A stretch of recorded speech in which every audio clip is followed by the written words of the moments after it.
It's a workshop. It's a workshop time, everybody. Are the streets working on stuff? Okay, cool. Let's see, we better go roll call to make sure we have four. I can count, but let's do it. Yeah. John? Nice to see you. Bill Hall. Here. John McDonald. That's six. Yeah. You got four. No Charles. He's not gonna be here all. No. All right, so meeting was properly noticed, right? How about a motion to adopt a modified agenda? I would like to move to adopt a modified agenda. My request is to move action item 7 to prior to 5. No, No, six. 6. Sorry. It's More one than of those are complicated for me. Move action items prior to law firm interviews and to conduct former comments during the same time period. Right, a second to that amended motion to adopt. Second. Any discussion? All those in favor? Aye. Opposed? All right, so we're gonna start with number now. Previously known as 6, now 5, which is action items. The first one is a motion to approve Spring Lake pergola replacement by Liberty Park in the amount of $36,650 for CROA reserve motion. I'll make the motion. Second, and then this is one where you have discussion. Yeah, there's discussion or we can. Oral or something. Yeah. Owners, come on up. Either one. Hey, how are y'all tonight? I'm Anne Marie Smith. I sit in the Western News right outside where the pergola is, about 4 houses down. You pick it up with you. And my understanding, you actually need a mic for me. Let's put that on mine. Also. So my name is Anne Marie Smith. We sit on the Western News and thank you for allowing us to be here. My understanding is tonight that we're here to discuss the advancement for the contract with Pergola and the approval of that. And my question is, will we have the opportunity to discuss the scope of that any longer after this motion is approved? No. No. So That's right. well, it's a really good answer for us. And so we're just left to not have any more discussion about that. The board had this discussion item at the prior meeting, then moving for the meeting for a vote and then the current discussion. So there's gonna be no conversation about the open flame grows. And So there's 2 separate things I think we're talking about. Okay. One is the repair of the amenity. absolutely, The thing's busted and it's falling down. and it's dangerous. So we need to get it fixed. The usage of said amenity can be addressed at any time. So that would be something that we would probably look to address after we get the thing fixed. So if there's concerns in regards to rural people, turn that off and shout louder. If there's a concern in regards to open flame or gatherings or any of those type things, those would be addressed through, after we get it fixed to see what happens. So that discussion obviously can occur whenever. Okay, But it's just, this is specifically for the repair of the structure. okay, so being put forward tonight is actually the rebuilding. Yeah. Well, that's right, everybody agrees that something needs to happen and the safety concern. Our concern is the open fire pits and the tables that bring food and bring unmonitored parties to that area. And that's really our biggest concern. We just want to be sure that we address, we all agree that that thing needs to come down and something needs to go back up. So what would be the best way to go ahead and address those additional concerns regarding what goes under the pergola once we go ahead and rebuild it? I would say once we get it fixed, I want to speak for over here. Like in my mind, what I'm thinking, like, as we would handle like all amenities. So once we get it fixed, if you're seeing issues, because we have to repair our amenities as is. And so we're gonna bring it back to where it should be. Mhm. And then I can understand some of the concerns with like the misuse of the amenity. We deal with that with all the amenities in town. And one of the things that has changed at that pergola has been and out of use is we've hired a third-party security company that has been utilized for all our amenities, and we've seen such a great improvement. Huge improvement. So I would, in my mind, what I'm thinking is, once it's repaired, if you're running into issues and that is not solving it, then you would email the board and we can put it on like the discussion item to address, any of the, instances that come up. I just asked the board, would anybody like a open pit fire 50 feet from the front of their house? It's a liability. It's a liability not only to us as a community, but to the homeowners. And 36 years in the insurance business, it scares me. Okay, so that is a huge concern. That is more than an amenity. We're creating cancer there. That really needs to be addressed. And with all due respect, I'm not willing to wait until there's an accident for that to happen. We have all put out poles that are left and burning and embers. So that's our biggest concern. We just want to continue to raise that concern to make sure that the right thing is done there. Fair enough. All right, thank you. Thank you. Thank you. Any other discussion? All those in favor? Aye, opposed? Oh, there was another discussion. I'm sorry, we bring that back. We just killed that vote. Never mind, it didn't happen. Forgot, you were there. Thank Yes, you ma'am. so much. So, I've lived across from this amenity for 10 years since it was built. So I appreciate the opportunity for one last. Let's really focus on the safety under there because there's been so many things. They just to go back to the fire pit. Sounds like a little issue. They just put hay under it.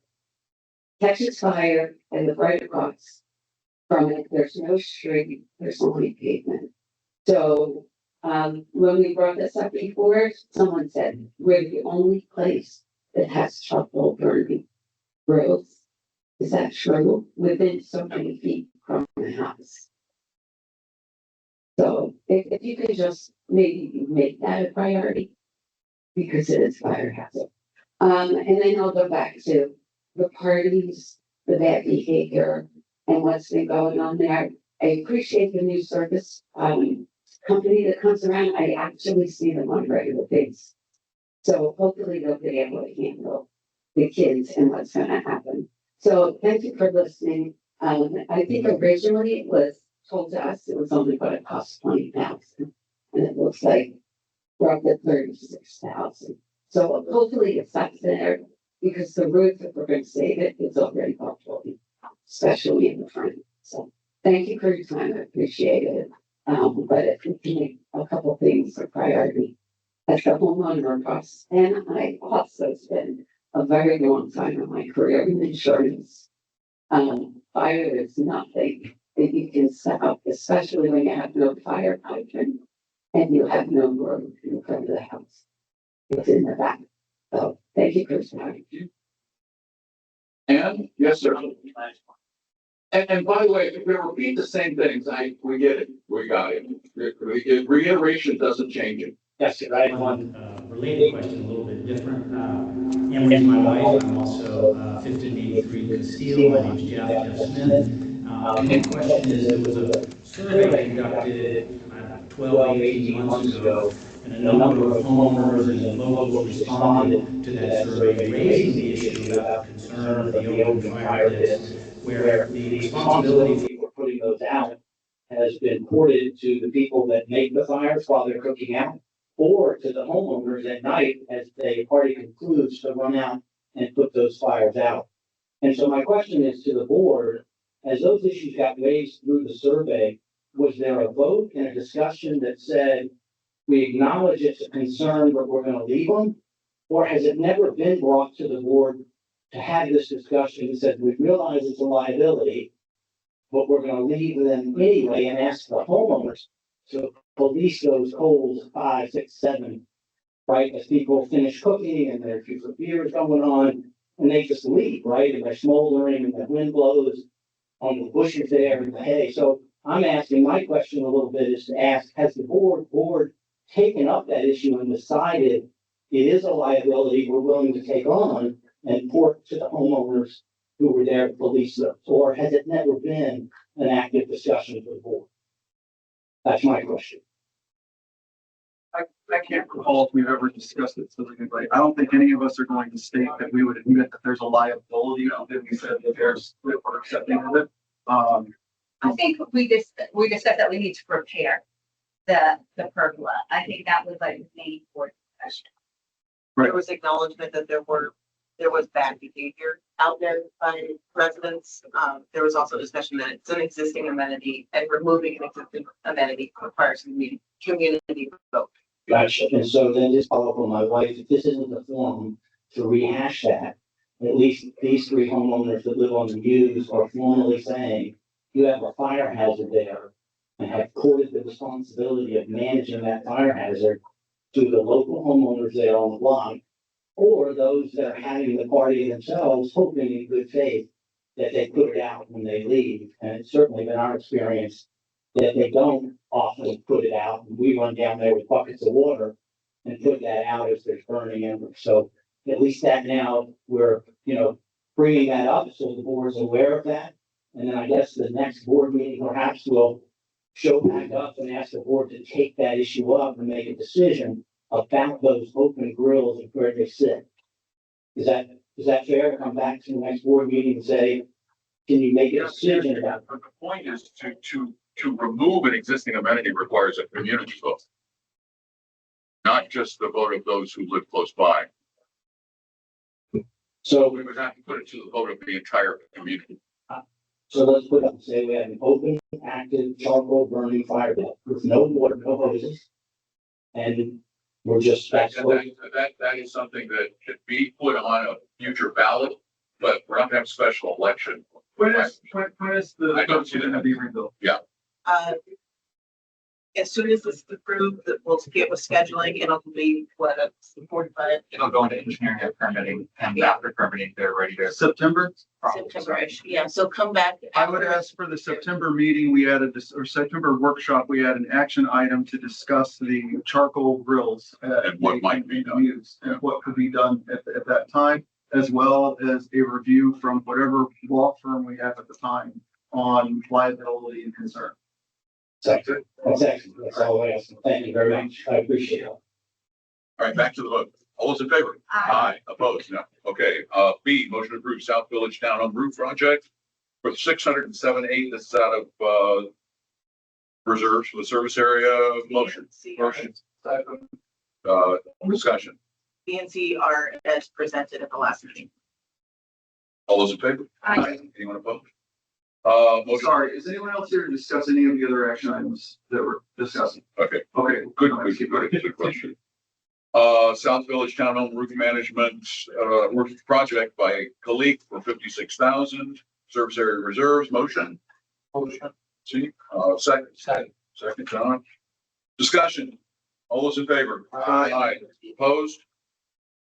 D, turnover of Island Village Townhouse buildings 26, 27, 28, and 29, August 1st, 2026. Motion. I'll motion. Eric? Second, Marco? Discussion? I thought we already accepted 26 and 27. Yeah. We didn't? You accepted 2A parts. Okay. So this is the first bank of townhomes in 2A. They've been inspected multiple times by our team and engineers, and they're finally ready for turnover. Punch list is done. Punch list is done. Okay, all those in favor? Aye. Anyone opposed? E, motion to amend the security camera deployment advisory group resolution timeline. Motion? Second, discussion. Lauren, I checked back in the email. It looked like we were scheduled vendor meetings. Yeah, we- with the reason to extend. Yeah, If we have any updates on. we pinged them again this week. One of the vendors is just proving difficult to schedule, and it's the one that we're trying to tie with another one. So it's, So Whatever we do, whatever. Yeah. whatever we do, is that baked into the same post budget? this, what do you mean by budget? No, in the upcoming budget. The upcoming budget, have we allocated funds for whatever this can look like? Where are the funds coming from? So camera replacement is a reserve item. Yeah. The thing that's not in the reserves is the servers that are required for the cameras. And a lot of them are either outdated or need updating, things like that. So those would be either a capital expenditure or an operating expenditure that once we have the report from this group, we can bake into the budget. Yeah, we gotta have the report. we just need to extend the 8-week timeline because we need more information before the report can be generated. I guess the only point is, so we don't know what that number is. No. And so we know kind of where we're going with this thing. Budget, so we can But anticipate. most of this is gonna come out, most of it's gonna come out of reserve. Most of this is gonna be. So it won't be out of operating. And expenditures would likely start this year.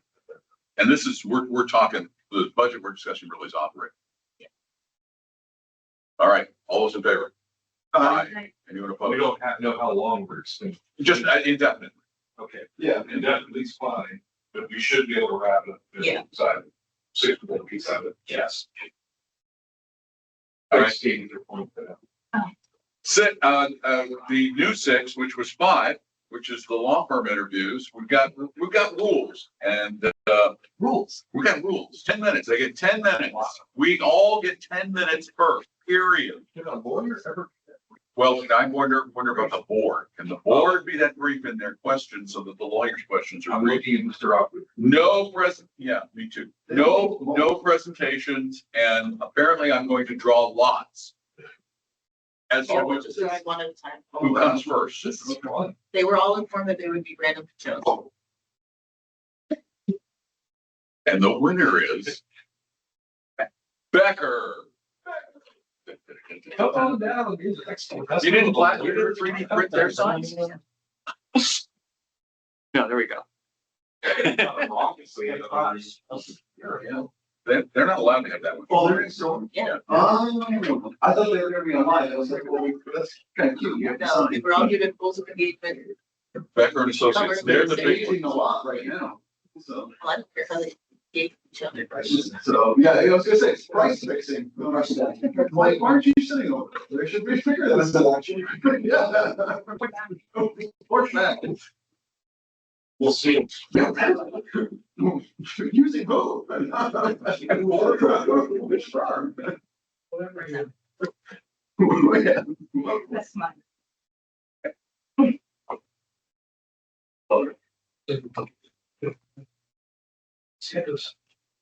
Talk about fire pits. Should we have? Get out there. Some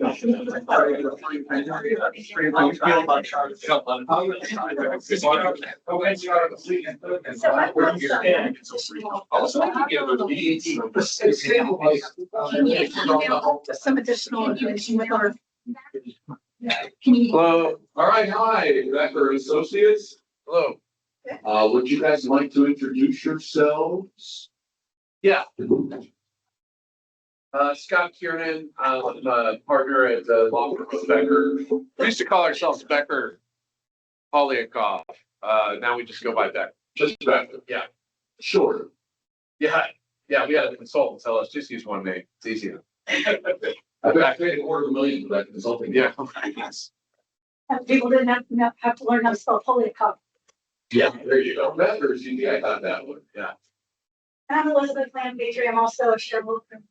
After I do CA work, Scott does the construction, and I'm board certified in condominium and plan development law, and he's board certified in construction law. And I apologize, I'm finishing, we're trying to get rid of my laryngitis, but I'm still a tad of it. So. You're doing both of us talking, but Yeah, that's- Yes, sir. you guys love that 4-1 software. No problem. She already told me. You're feeling- All right, so give us a quick 2-minute overview. Well, Beth and I have been with the firm for 100 years, and we do have more board certified lawyers than any other law firm in the state. And I just throw that out there because if you want to work at Becker, you have to be a specialist, and you cannot be a specialist under the eyes of the Florida bar unless you become board certified in that area of law. So every one of our lawyers that's hired has to work towards a board certification, or they're not going to last very long at our firm because we want to be experts in our field. And the test is actually harder than the bar exam, and a certain amount of your practice has to be devoted in that. So we pride ourselves in that. Alan Becker created the Condominium Act back in 1972. We helped create the Homeowners Act in 97, 94, or 89, or whatever it was. So to say that we are passionate about community association law, we help create the laws and we fight back the bills every year. bad legislation that curbs away the consumer protection rights of associations, whether it be through banking and lending or construction or your statute of limitations or your rights. We're just as passionate about that as well. But yeah, we're celebrating 50, 60 years of doing community association law.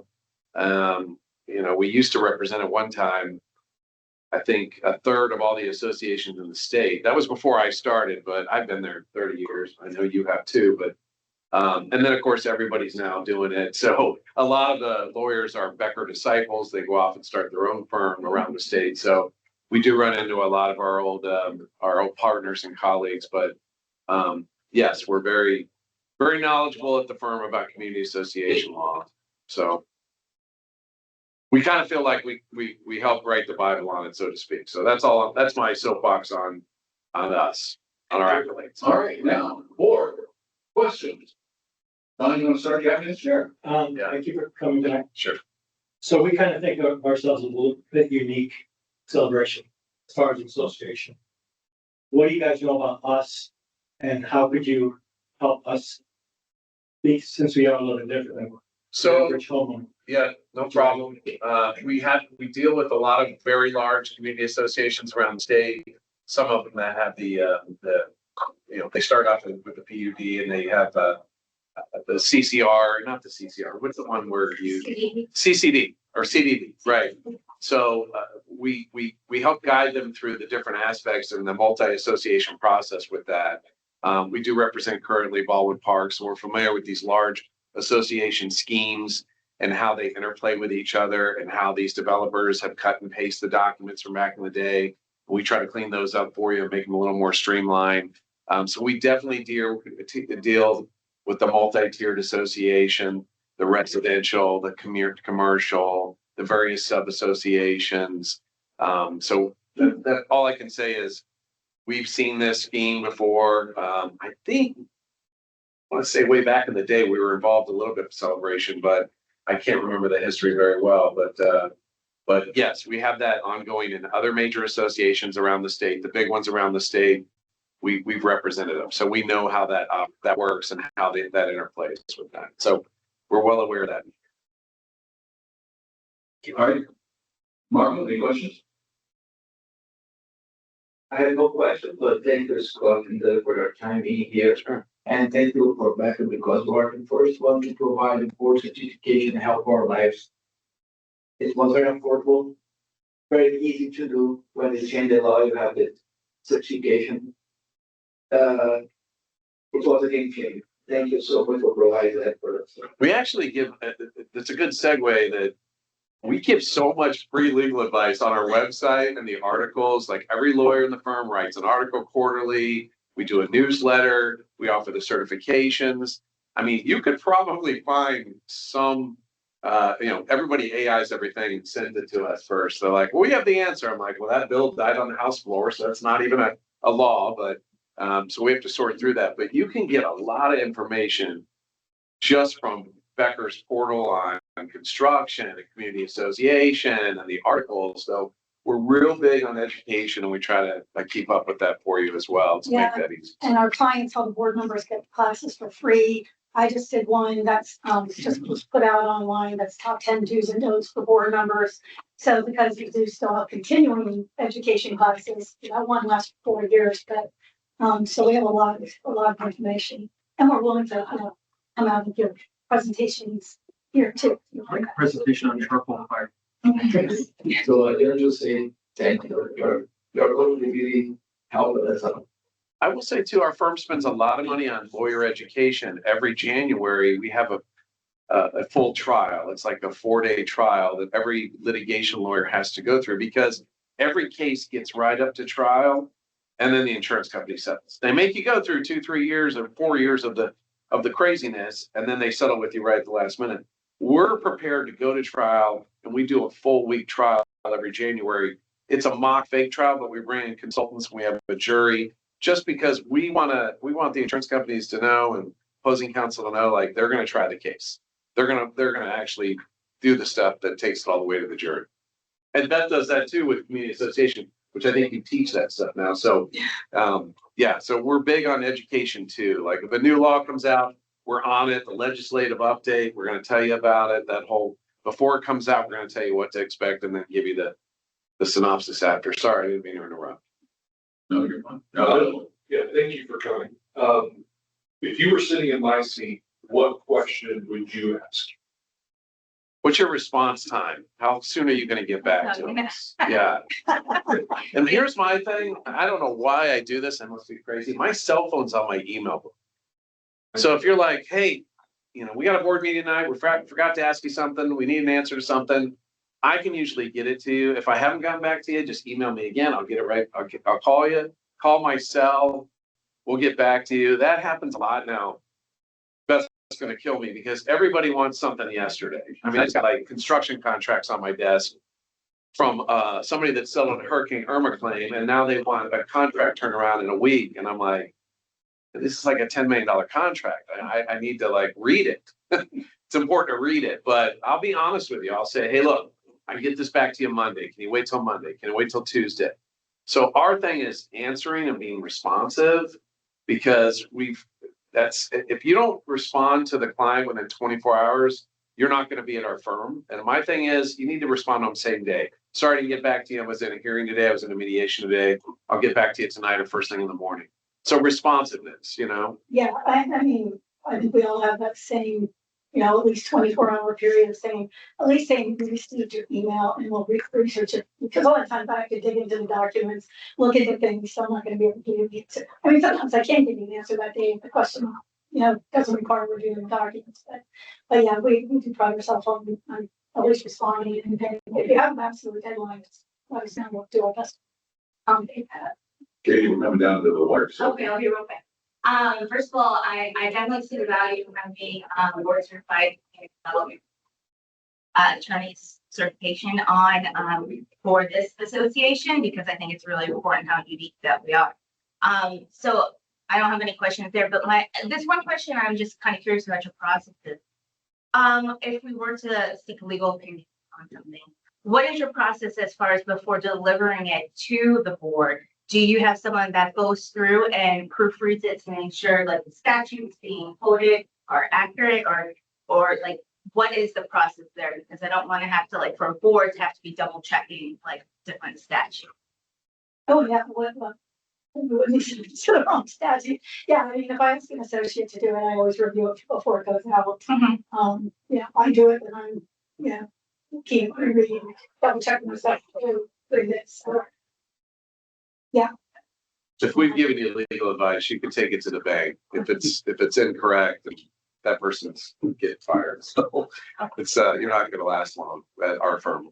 You're going to put something right. I have 12 seconds. So the only concern that I have is that a non-incumbent, how do you take over the law?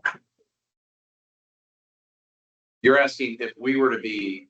If you were to be selected right now, you are not the current general counsel for celebration. Well, we just respond to the questions you asked us today. So, if you ask us a specific question, if you've already had a legal opinion on it, you want us to look at it again, I'm more than happy to do that. But we don't just start reading documents and providing stuff to you. We wait for you to ask us the question and then we'll respond to what you want, what you need. Okay. All right. Thank you both very, very much. I appreciate your time. And Hey, Jacob, good Lord. I know that because you have a pending construction defect case with our firm. Yeah, I was thinking that you are a representative. Yeah, right. Just in that aspect, just in that. The world's longest case, but it's just they're trying to sweat you down. But February is the trial, so they're running out of time. you think they'll settle?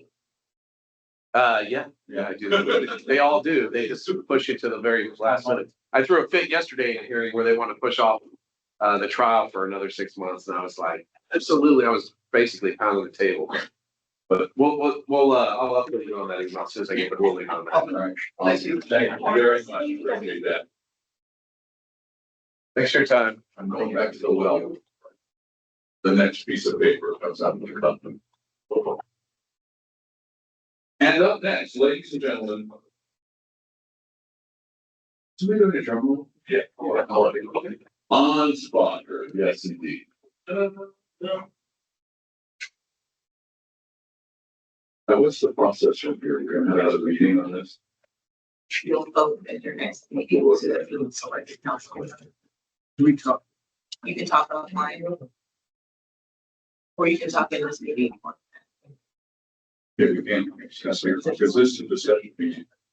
I would like to ask. After the, okay. Okay. I think that's probably, it'll be fresh. Yeah, I'm fresh. We're gonna start. I will totally, I've given him like 45 minutes to go in. You'll enjoy it. You're talking. I'm gonna check you. At any point. Are you doing multiple with anybody? Hello, on spotter people. Very nice. If you like, we've got a couple minutes here at the beginning, you guys just tell us about you. Sure. Well, first, thank you for considering our firm. We appreciate being considered. Thank you for sharing your evening with us. I'm Barry Onstock, director and founder of the firm. With me is my partner, Anna Rulo, and our attorney, Kelly Welch. All of us work doing condo HOA work, including for such as yours. From my background, I've been doing this over 35 years. I'm third generation Florida, which is almost like coming on the Mayflower Floridian. My family's been involved in real estate. My practice has always been real estate. I'm going back to the late 80s. Originally working mostly for developers, and then later adding association practice, which is a substantial portion of what we do. We do represent communities of your size. We represent one community about 6,700 that we've had the pleasure of representing continuously for 20 plus years. So we're familiar when you've got a big footprint that it's not the same as a 50, 60 lot subdivision, and we understand that. Our differentiators, there's a lot of good firms. We're all having a good time meeting each other in the bullpen there. Some really fine lawyers there. I think the differences that we bring to you, and I think ultimately that's kind of what you're here to do, is one is our communication and transparency.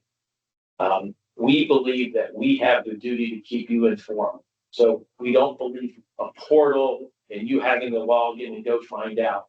So one of the core things that we find our clients appreciate is every 2 weeks, we send you a report. We've developed software for this that sends, hopefully to the whole board, but at least the management and at least one representative of the board, the status of every single thing that you've given us.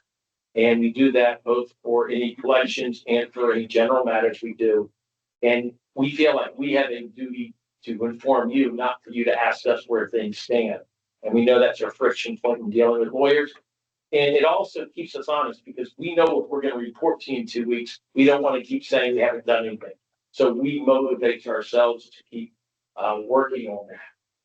And I think that's a really big differentiator of how we deal with it. And I look at it that why we dealing with lawyers difficult, and what we came to is because it's the black hole. Did the lawyer get my request?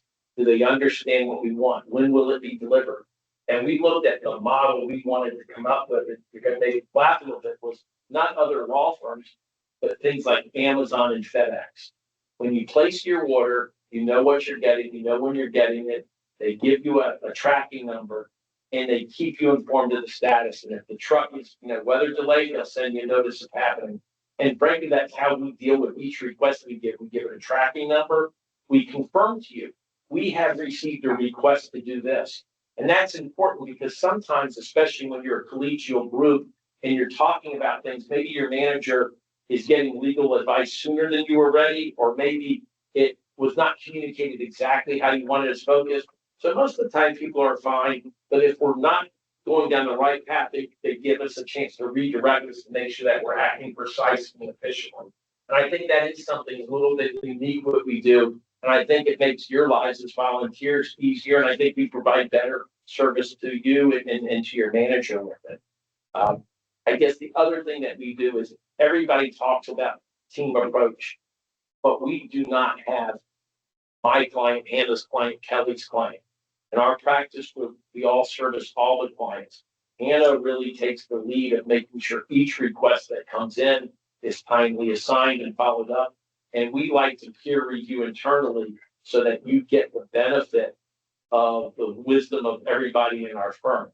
I'm a real condo and HOA nerd. I teach it, I write the exams, I lecture on it, and maybe not the most interesting thing to everybody, but for us it is. And so we take getting it right really important. And we think that's important. If you're going to pay a lawyer for guidance, it should be thoughtful. And nobody can guarantee it, but we try to be pretty darn precise and accurate. So that's what we have. Try and keep some time for questions, and you're gonna start us off. I'm going to start us off this time. So, it is the non-incumbent general counsel. If you were to be selected, what does your first 30, 60, 90 days look like? Like, how do you take over essentially when you come on board? Well, you've invested in us to take the time to meet with us and give us your evening. We've already invested into the relationship that Hannah and I and Kelly have spent significant time looking that do we think we would be an appropriate fit and would be able to service you, because we wouldn't want to take on an account that we don't think we can do a good job of. So we've already done what I would say the first 30, which is starting to familiarize ourselves. You've got some really credentialed managers, some really qualified people. You've got clearly a policy-driven community that you don't often see, whereas you have significant investment into your procedures and policies and trying to reach good decisions. So that first part about it is to learn what your needs are and what your communication styles and preferences, so that we're here to advise and serve you. And what you're looking for from counsel may be different than what another client is. So the first 30 is really doing that, as well as figuring out what is in transition. Oftentimes, unless there's some exigent circumstance, we will triage and say, hey, these matters are in progress. Maybe you should finish these up with existing counsel because it's just more efficient, makes sense. And which matters are going to be going on for years that make sense to transition. So that's our 30 days. By the time we hit 60 and 90, we hope to have you fully integrated into our system, both you understanding our processes and vice versa. Perfect. Thank you. Katie. You answered my question on the peer review as well as your communication style, so thank you. One question that I had, are any of your attorneys board certified in plan development and condominiums? I am. Hannah will just be eligible and will be taking the exam. I was the chairman of the committee that writes the exams and does so. So we believe that is a really good credential. We respect the lawyers who have achieved it. And even for the lawyers in our firm that don't have it, I'm confident any one of them sit down and take the exam tomorrow and pass it. But there are certain experiential requirements that some of them aren't eligible for. He told me that then he expects me to get the highest grade on the board certification. It's very low. My question is, what question should we be asking you that we have? That's a really good question. And I would say to you is, tell us what is not scratching your itch. In other words, everybody has good parts of a vendor relationship or attorney relationship and others. And I guess is, I see that your current counsel is here meeting with you again. We're big believers that long-term relationships do add value because people learn your processes and such. So if you're meeting with us, I'm assuming that there's some need that maybe you at least want to explore. Can you do better? And I think the question that would speak to that, if not problem, at least the concern or issue is probably what you should direct us when we try to answer it, because I think it's all comparative. You have a lot of good lawyers. Do we do something different that might address one of your needs better than what you're currently using? Marco, any questions? I can still take care of, first of all, thank you for your time. I can still take care of running trails and help here. It's very different, HOA, both of that. I know the individual has some odd fees with returns turnover. What is our biggest challenge over there? I think that the biggest challenge with generally going from one community to the next is just becoming acquainted with the governing documents. One of the best things about having longstanding relationships with our clients and working together with the other vendors is coming to know the governing documents. Our team also works together as part of the intake process to do an initial sheet where we actually go through your governing documents and we mark anything that is peculiar or of note, right? They've got a lot of provisions in their governing documents that are quite strange, I would say. And so becoming familiar with those was the most difficult part. Some of the things that I think our team can also bring to the table that maybe other community association firms don't do. We've got other practice areas in our firm as well. Like we've got an environmental attorney who has done so many things in Windermere Trails, right?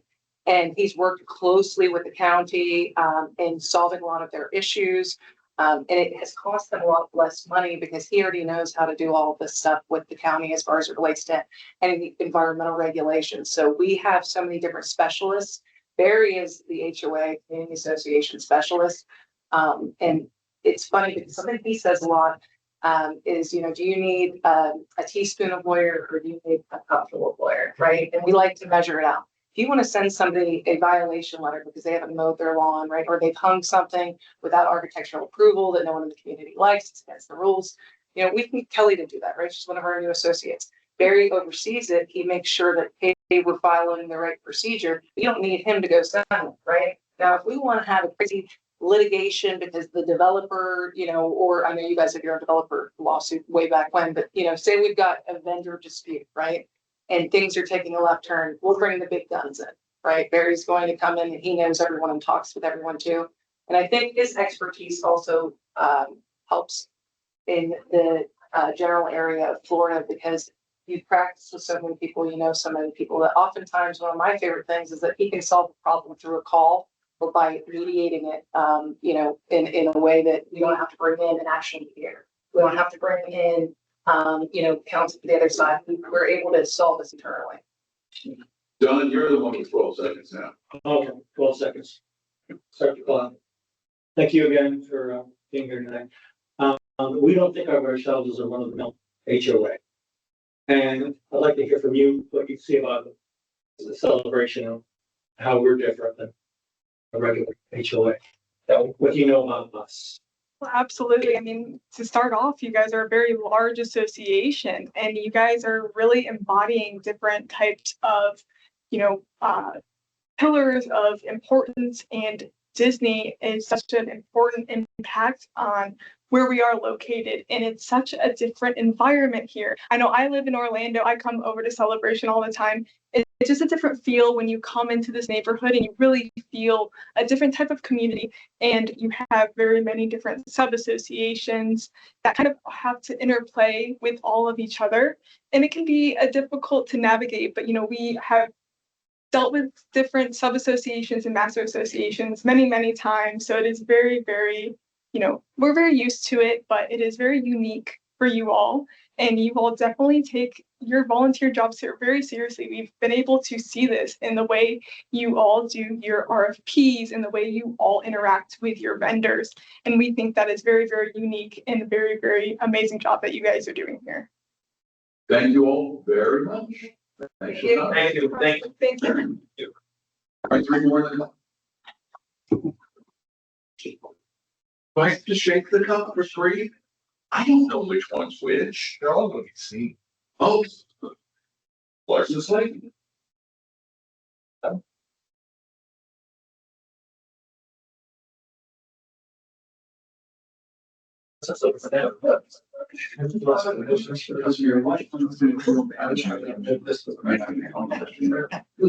I live here.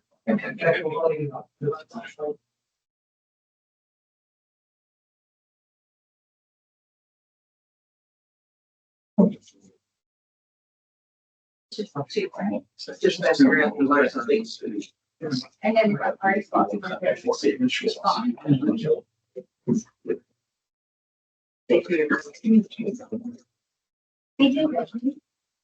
Oh my gosh, these guys look familiar. The boys. I can't help. Gentlemen, welcome. Thank you. To begin the festivities. I think we're gonna just mix it all up. No, just give you guys a couple of minutes again to reintroduce yourselves. Tell us what's new at Larson's Lake. All right, let me start. Yeah. So for those of you who I have not met, my name is Tom Slayton, managing partner for Larson Slayton. Larson Slayton, formerly Larson and Associates. We've been around for 32 years representing community associations, homeowner and condo associations. We've been representing CROA for 22 years. And we consider it to be a real privilege that we've been able to do legal work for you for that long. We've gotten to know you all very well. Actually, Charlie probably knows you best. He's been living here since 1998. He's a past president of CROA. I've been living here for 9 years. I live right across the street in Lake Evelyn. So when you've had to call me in as an emergency, I've been able to walk across the street when you needed me. Both of us have done work for you all. Charlie did it for a while, and then I stepped in for a bit, and then you went back to Charlie. We know your documents as well as anybody possibly could. We've helped you rewrite them and amend them twice in 2 10-year cycles. We're familiar with pretty much all of your issues, from governance to Island Village to CROA to CJC to issues with the school and everything else that you can imagine. Right now, Charlie's probably more knowledgeable than I am about your more recent legal issues, although we do discuss them quite frequently to make sure that we're all on the same page and we checked everything. But it's been a privilege to work with you all. And as residents of the community, we also enjoy the fact that you've had such great success in everything that's happened over the course of the 22 years that we've worked with you. Not necessarily because of us, but as a partnership where we've seen everything grow and change and improve. So it's a real pleasure to see you all, and thank you again for considering us. Thank you. So, how much do you guys estimate your bills at travel time? I want to make sure you're not bad at travel. You will never see travel time on any bill. It's a giant donut, and it will always remain a giant donut. Walking across the street. Yeah, and I would just add, it's in our personal interest that you're not overcharged for any terms, because it comes back to Charlie's assessments and my charges too. So we always look at it as it's a win-win if we're always taking care of our bill. All right, let's start the other end again. Don, back to you. Well, the question I asked the last two groups kind of be ridiculous for you guys. What do you know about Celebration? What makes us unique? Oh, I've been here since '98. Don might be the only one here longer than me. I'm here longer. Yeah. He was 2 door down neighbor. Yeah. And so they got too high to look for our now I moved back. Now I'm in the corner. Yeah. I've been here forever. I'm probably going to die here. Kind of up to my wife, although she gets to make that decision. She's the one. She fell in love with this place, and I had no arguments. It's great. I love it too. All 3 of our kids went to the schools here. They're all up. They're all grown and out of school. This has been and my motto when I ran for the board was things are going well, and I want to make sure they stay that way. I of course haven't been involved since I've been for the last 14 years since I've been, or 16 years I've been working for Tom and Rick. So I have not been involved in governance. But all I want to do is make sure things go well here, because I love it here. It's my town. Everybody that I've lived with here for all these years, we just want to keep it going right. And that's what we're here to do, is help you keep it good. And on to you, Marco. Thank you for your time. Thank you for all your participation. What do you expect different, like improvement from your company if you have this contract? Okay. If there's a specific thing we can address, we're happy to. But I will say, one of the things that you probably hear about in any profession, and it applies to the legal profession as well, there are improvements in technology, including AI. And you probably have seen a lot of things that float around. Now, AI can be good and it can be bad. I get a lot of letters from a lot of homeowners that have been generated by ChatGPT or Claude, and they hallucinate court cases, and they're a little bit of a mess. And so you have to unwind their belief that that was an accurate, position to take. But I will tell you that the preeminent software for law firms, which is Westlaw, Thomson Reuters, has just started their new Co-Counsel 2.0 artificial intelligence research and writing tools. And we immediately adopted it, and I've been very impressed with it. Now, that doesn't mean in any way that we substitute our own review and judgment for it, but I think it improves our efficiency significantly, not only with reviewing your documents and getting a broader take of court cases in a faster amount of time, which you will see the benefit of because our opinions will be, in some cases, if they are if you need a more thorough opinion, we can provide it in a more efficient manner. Plus our familiarity and the checking with what we not only understand are actually in the documents, but basically our experience with the board and understanding which direction we should want to go. So we've adopted that. It's not cheap to do that, but I think it's absolutely necessary. And I think every law firm I would expect that you would consider would have Co-Counsel 2.0 as part of their tools. Sir, you'll be Katie. Okay. I think a lot of my questions are answered just based on prior experience. But one thing that you touched on that I was always curious about, I want to give you the opportunity to kind of like explain, is you touch on both being residents and homeowners. How does that ever come into play regarding maybe some legal opinions? I don't want to get too into it, but like when as a homeowner, obviously you can vote in elections and you see all of the residents' information, or not information, but comments like on the back porch and social media. And I know like people are taking that, which is fine, but like, how does that then affect any type of judgment that you give to the board? How are you able to separate the two? Well, I don't know that there's a conflict there. I mean, it's helpful to kind of know the background story as to what's going on in the community. So that, you know, you're answering the right question because, you know, I can't give you an example, but sometimes you get asked question A, but there's B and C going on that you don't necessarily know about that affects question A. And, you know, when don't spend all that much time on social media, man. But again, when I'm on the front porch and the back porch, you know, on Facebook. I never post, but I always go and look.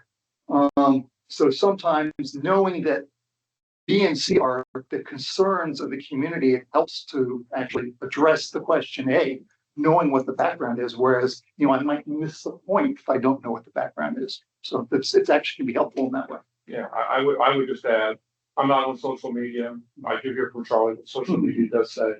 It does help me to understand it, but our primary responsibility, every law firm or lawyer's primary responsibility is to give you the best advice possible. And that best advice needs to be in the best interest of the association, right? So it needs to be the best interest of the corporation and the community at large with the mindset of the guidepost of preserving and protecting property values and also keeping you all out of trouble. That's always going to be our goal.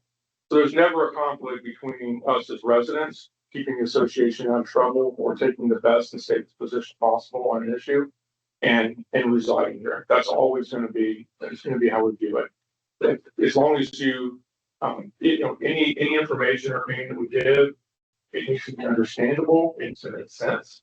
It needs to be what you all do is the best interest of the community. And so that's always been our primary guidepost for any advice that we give. I've never had an issue directly with the association as a resident, and neither has Charlie. So if there was ever anything possible like that, then that would be a potential conflict. But in all the years that we've lived here, we've never had that a direct issue.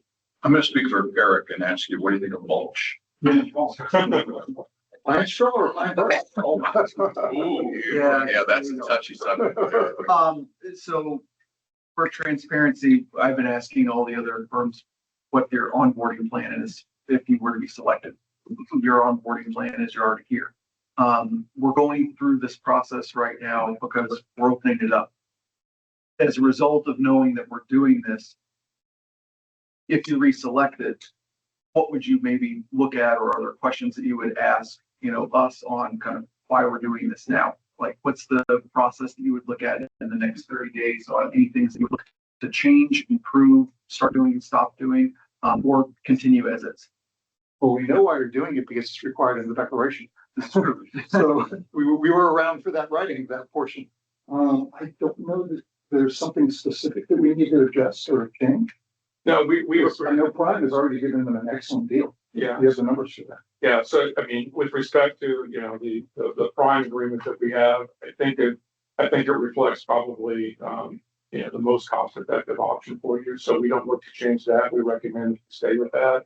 I think the effective hourly rate is about $178 a change, which is, you know, the 30% reduction plus the 10 free hours of work is what it came to. That should be in the proposal.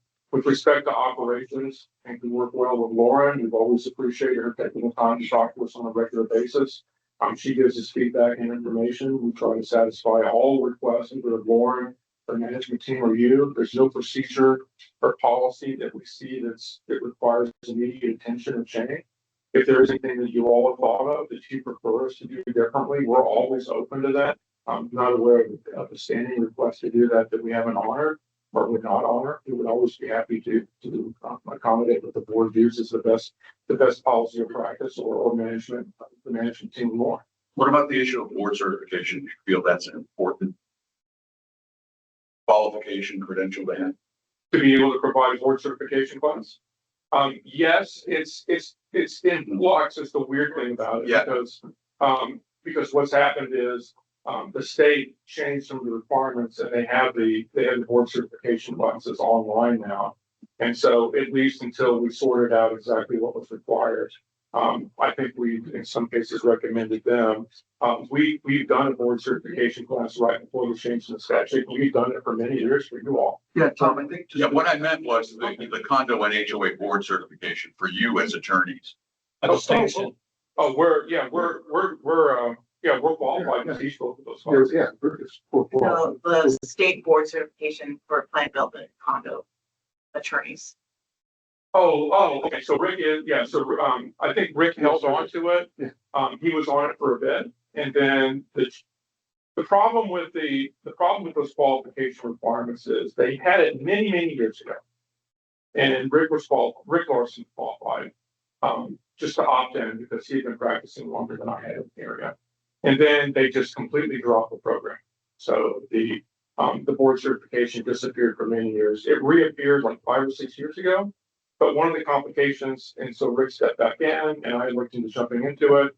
Problem was that, I'm sorry to get too much into the minutia, but your timing for how often you have to take continuing legal education, which is a 3-year period, and the timing to get recertified, which is many more hours than the 3-year period you have to do.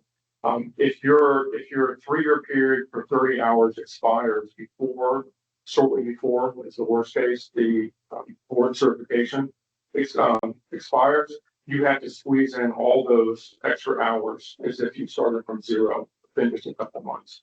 And I don't know why they created it that way, but that's why we dropped it and didn't pursue it. So you won't see that we have the board certification. Any disadvantages to not having it? No, I don't think so.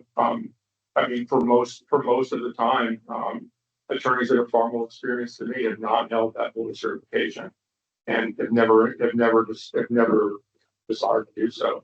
I look back at it, you know, I've been around for, you know, since you guys were our client. I've been practicing this since 2003. If you ever found me to be, you know, lack knowledge in something, then I've gotten feedback on it. But I think I got a pretty good feel for the business. All right, gentlemen, thank you very much for your time. Thank you very much. I appreciate it. And sincerely, we do appreciate being reconsidered. It's been a pleasure and privilege. Thank you. Thank you. I'm dipping back in the cup for the minute. I know you're all excited to find out who's second to last. Can I say it the whole thing or? You can. Okay. Kate Bender Rembaum. Did I do that correctly?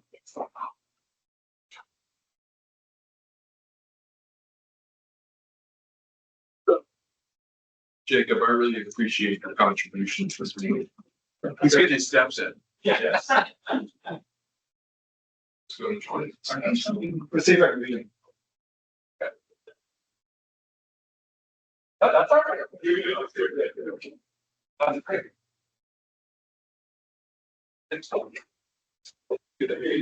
Sorry you guys have such a commute ahead of you.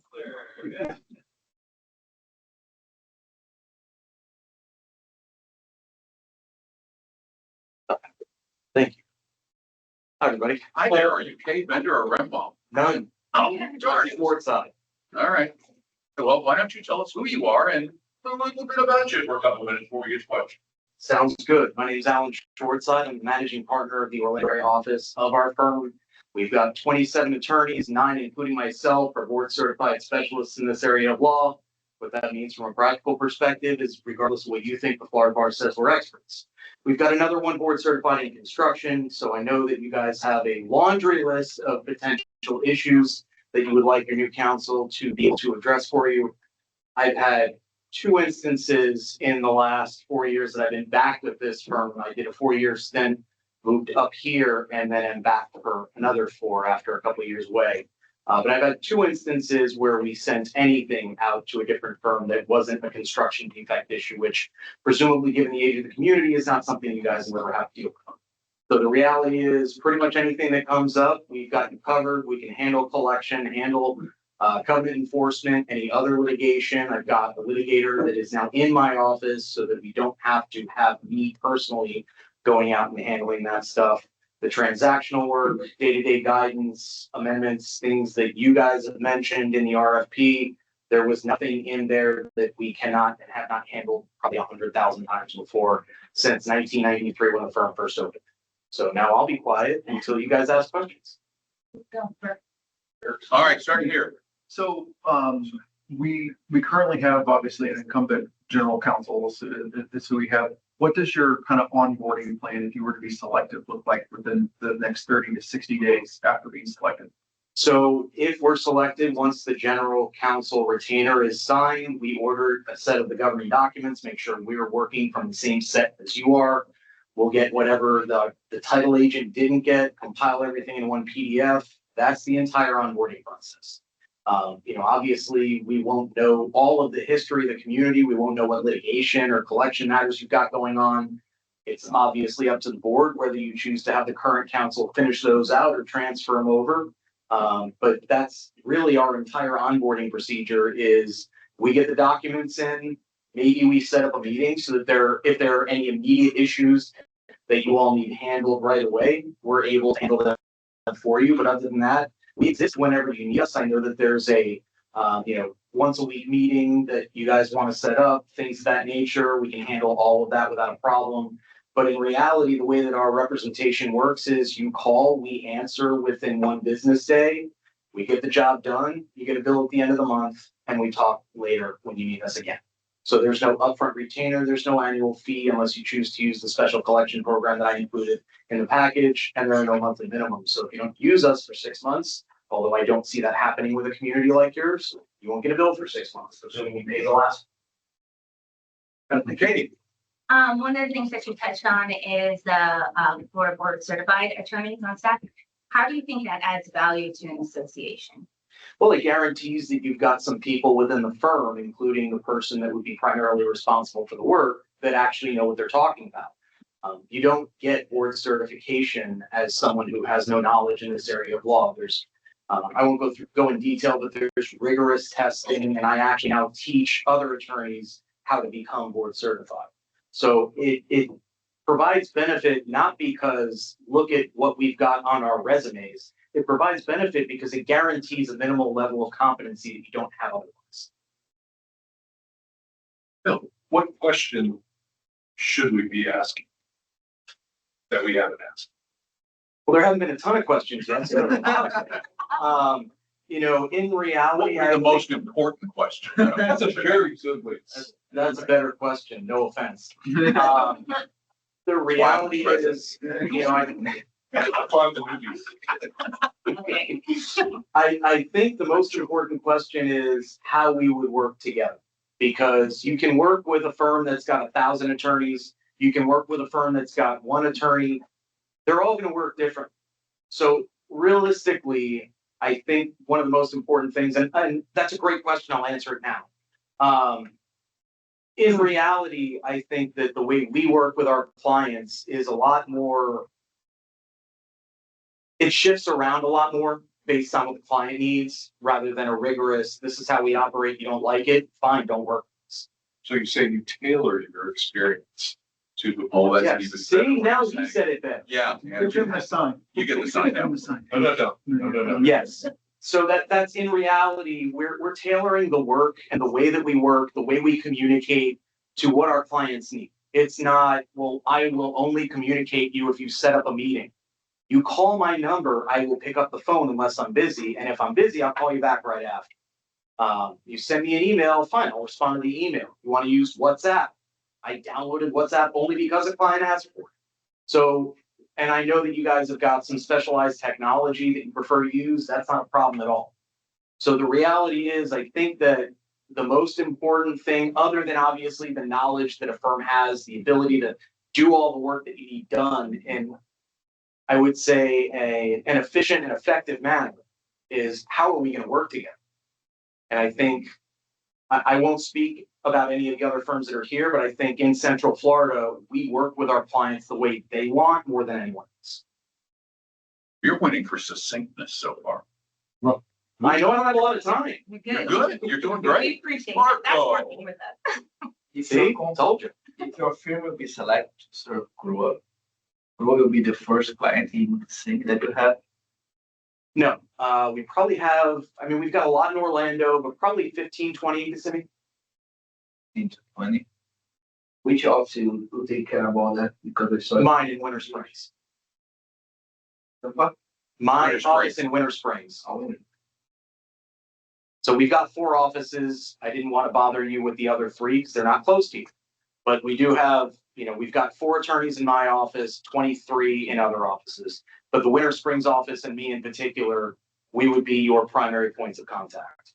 The way that we do operate is I would be primary on everything that we're doing with you guys. I know that cost is obviously a concern.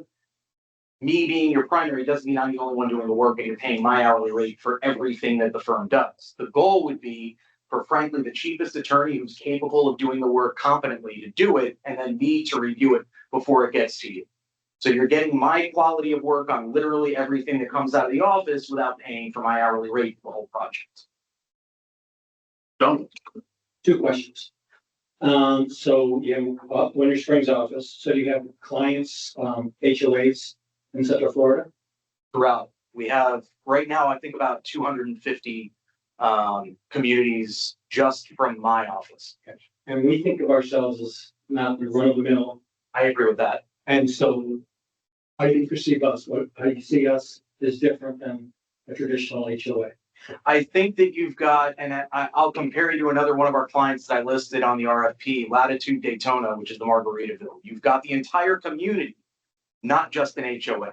You've got the main area, you've got multiple communities within your community, you've got the retail, commercial aspect, you've got a lot of different aspects of how this operates, in addition to how the community was formulated in the first place. I recognize all those things. None of them are things that are new to me or to the firm, but they are distinct from most HOAs or condos that we would represent. And it's just a matter, frankly, of reading through the governing documents to verify how that gets dealt with versus just knowing offhand. Because most of it, we're treating you as most HOAs most of the time, and that's why we're able to use a lot of the forms we already have to do the work. But there are idiosyncrasies of your community that I can see just driving through that are not new to me or to the firm. Now, just be honest. Don't we look good on a resume? You look fantastic. Yeah. Of a firm like yours. I mean, when you can say we represent Celebration, that looks pretty good. Yeah, well, I mean, that's part of why when other communities would ask, you guys have asked, I mentioned Rainbow Springs. It's a 4,000 lot community with a lot of similar aspects, also with the environmental aspect, with the actual springs adjacent. Latitude Daytona is another one. And yeah, they look great on a resume, but I'm more concerned with making sure that you guys have counsel that's going to actually care about your community versus here's a line on a resume. Anything else? He's got a minute or 2 left. Anything else you'd like to share? I'd really like to work with you guys. That's about it. Awesome. Thank you very much for coming. All right. Thank you. Appreciate it, everybody. And I don't even have to go to the cup now because I know who's left. I think we should. What's the last one? The good news is you can guess. Who could it be? All right, I'll look. Thanks, everybody. Thank you. Oh, it's WW for One Settler Webner. All right. This one's the hardest to say. I gotta change that. No, but about their last names, just do something catchier. They can't, right? Yes, Virginia, they had to. No, they can do it here. Here, Florida, well, Florida, we have no rules. Yes, in Virginia, it had to be. Used to work across the side. No surprise there.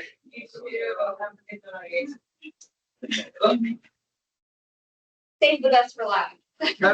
We did. You were the last. In the cup. You were stuck to the bottom of the cup. And I went, oh, look, there's another one down here in the bottom of the cup. No, I'm kidding. No. Oh, good evening. I lied. Hi, tell us a little about yourselves, what you do, and look, you're standing.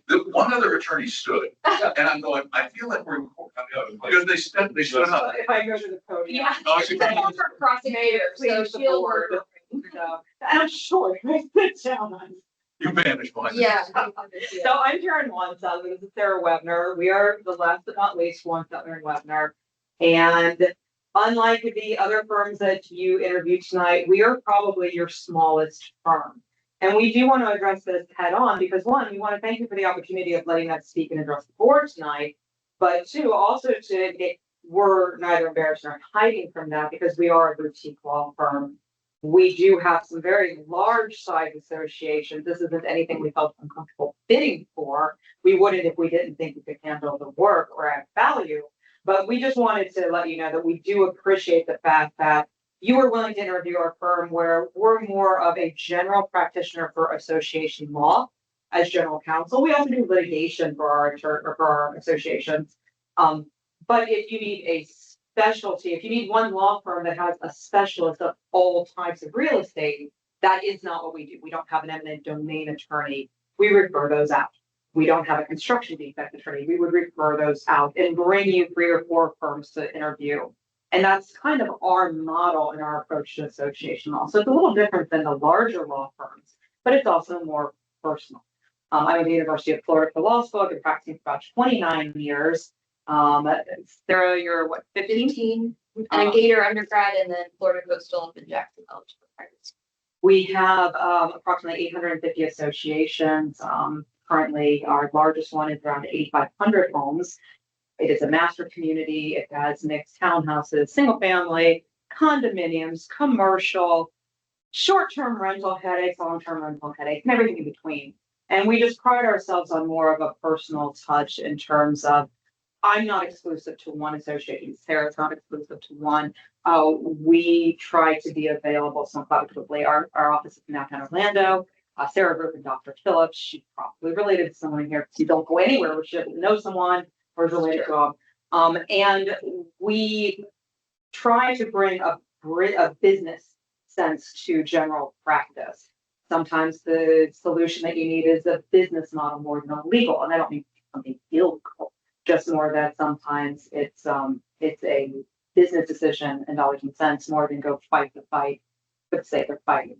All that does is, as my husband would say, pay someone's boat bill for their monthly bills. So we would be more than happy to answer any questions for you. We would also like to add, if you would like, we have had a few situations with larger communities where we are not the only general counsel that an association has. Our contracts have no retainers. We don't believe in charging for things we haven't earned. And we are not one that requires exclusivity. So if there's something that you think our firm is particularly good at and a good fit for your community and your board, because it is not just personality, it's more philosophy driven, that we are more than happy to see what value could we bring to your practice, your operation of your business. It's a small town. The idea of having just one firm that does everything may work or it may not. And you may, I know managers always cringe a little bit going, oh, I have to remember which attorney to reach out to for this item. And sometimes like, yeah. And other times it works well. So we do try to have a common sense approach. For the most part, all we do is association law. We do not represent homeowners. We do not represent developers. We only represent associations. And again, thank you to the board. So the questions that we've got. Well, thank you, ladies, for both being here tonight. My question to you. We don't see ourselves as a run-of-the-mill HOA. We're different. We're unique. How do you perceive us? How do you see us? And what do you know about us, Celebration? So you are absolutely a fascinating planned unit development, unlike none other. Who else can say that they were born in the imagination? Hopefully it's me.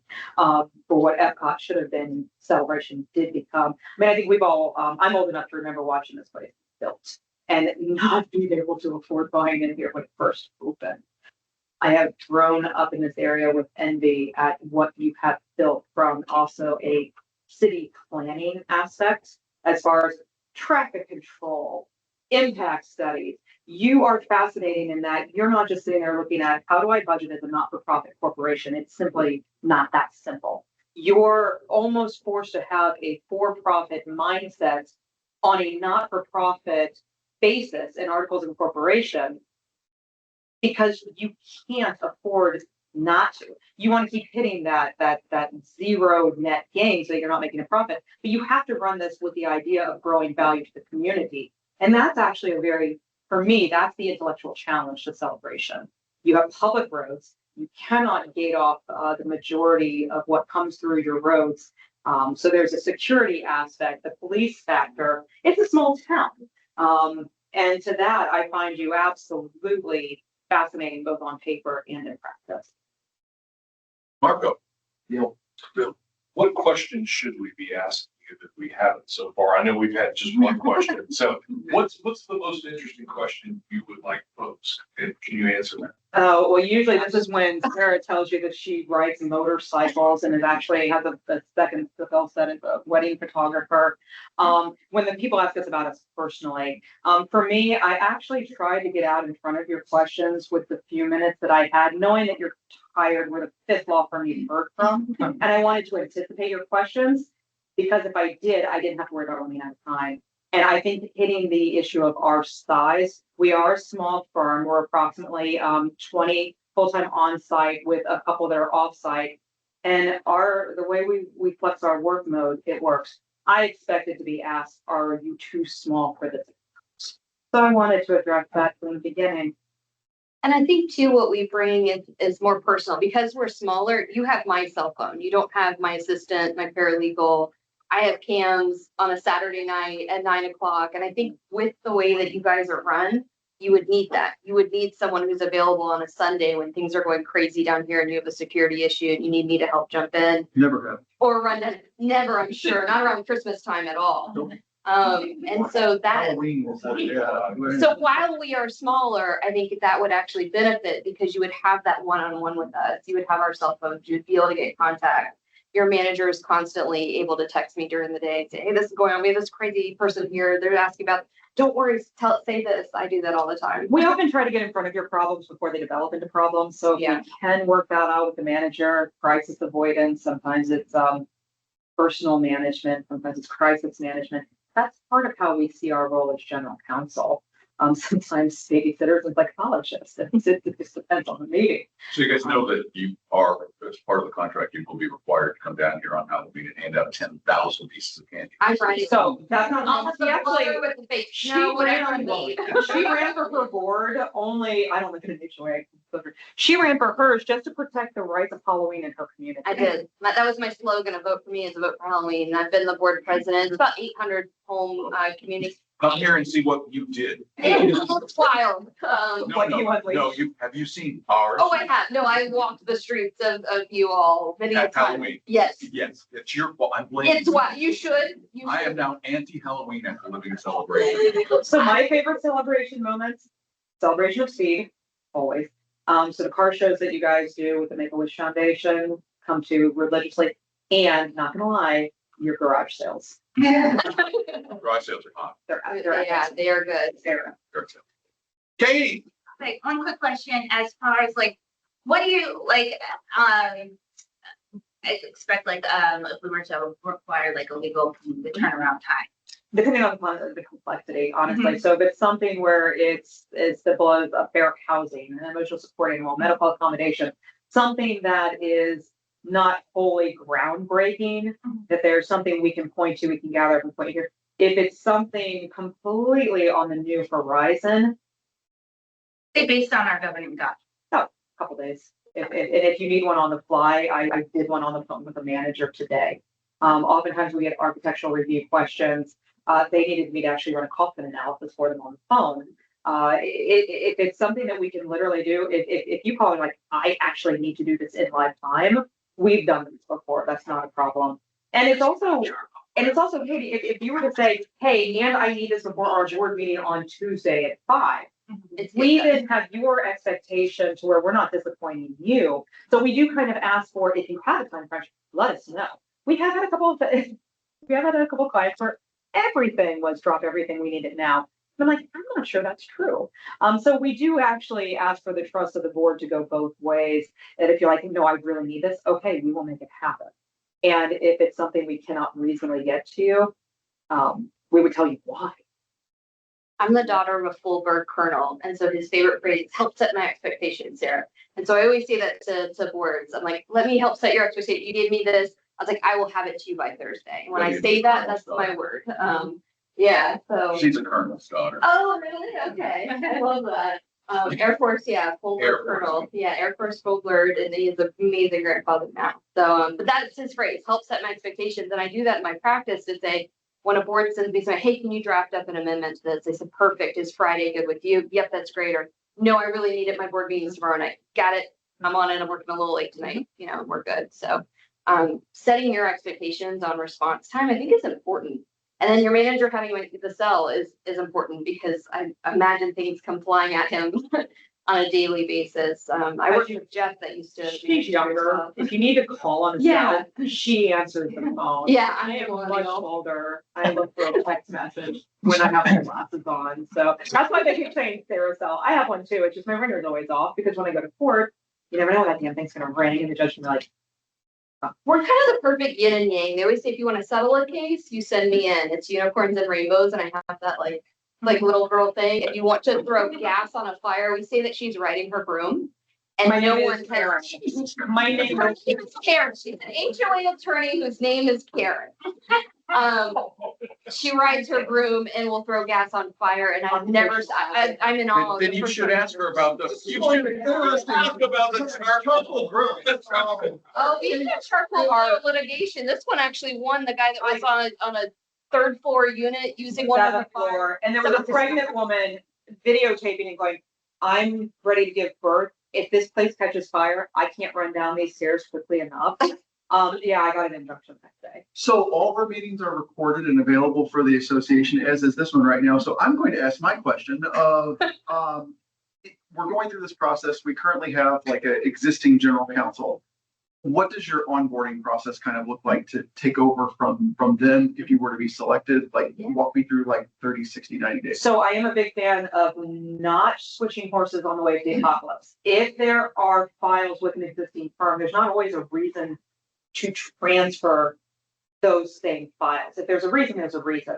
If it's more along the lines of, let's onboard you with new files, open them in your time as we send them, that's obviously the fastest, easiest, smoothest. We have those situations where we have courts say, no, just substitute in, come up to speed, and depending upon the volume and the complexity, we substitute in and we come up as far as, I don't as a rule recommend that you switch files if there's not just cause. If you have guesses or you want a second opinion, that's also a possibility of meeting in the middle, but that's one of the more practical advices I do like to give. If there's a reason that there's no issue, then yeah, if you're unhappy with a file, it's not moving, and we could even do a double check. I've pulled dockets and I'm like, they're not doing anything for you. This file isn't moving. This should have been settled a year ago. Let me jump in. Yes, they're almost at the end. Don't move. They're on their final hearing. You would pay me more to get up to speed. That doesn't make sense. Let them go to final hearing. So it may be that we just look at what you got and kind of take it from there. Okay, thank you. But meeting with the board and all. We've let you guys go longer than anybody else because Eric was having too much fun with the gas grills earlier.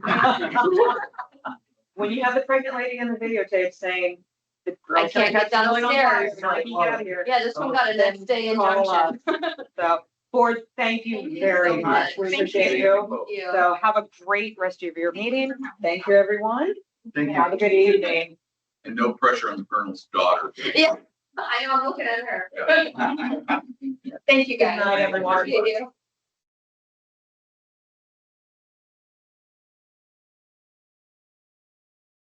And before we move on, let's discuss.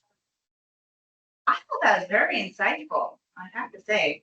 There were some, good positives about all of them. The one thing that really stood out to me that I was just like not expecting was, I'm not gonna be able to pronounce their names right. Ansbacher. Their vendor disputes. That they mentioned that since we've had two pretty big demand letters just going unrecognized, one with the Westbrook for the AC here back in 2024, and as well as with our recall slide at Lakeside. And I feel like having someone with that type of experience, aside from also the board certification, I think would really add a lot of value. Any other thumbs? I think we should probably, my suggestion is that we put this to ranked voting. Okay. That we pick our first, second, third. So one question that I have is which one wants that way? One song. She needs to change her witchy name. And by the way, they're both women, and it's one Stetler Webner. And they're the ones a witch. All done. So, one of the questions that I would have is, do any of these law firms require exclusivity? Yeah.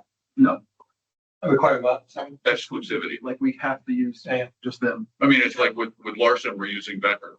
Right, yeah, but it's for different. Your Different RFP things. was for general counsel services.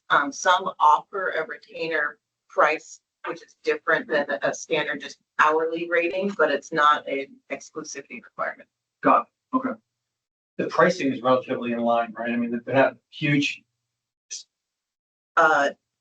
There's a range, but it's not a wide range. It's not a wide range. So that shouldn't be it. It's a $3,000 range. Yeah. It should be a prevailing fact, right?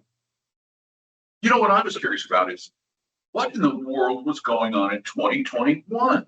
So That we had $132,000 in legal you bills. had the new contract negotiation with Real Advantage and the CCMC termination. You also had some of the conversation with the roofing litigation. Your general counsel was part of the conversation with your litigation attorney. The reason I bring that up is because 2026's projection at 15, you start to look at this and you go, oh, it's just a little bit of money. See, but I don't want to be fooled or lulled into a false sense of security if we get to $140,000 a year and what the difference is 30%. See what I'm saying? Yeah. I mean, if we're going with Ansbacher and it's a 30% difference and it's $130,000 a year, well, that takes us to $160 some odd thousand a year, $170,000 a year. So we had an anomaly with the contract, 2021. We're gonna have that again, right? Because we're gonna be under contract again. I'm gonna say you also are seeing cost savings because of the personnel you have. But he says, That was a very polite way of saying that. So, but yes.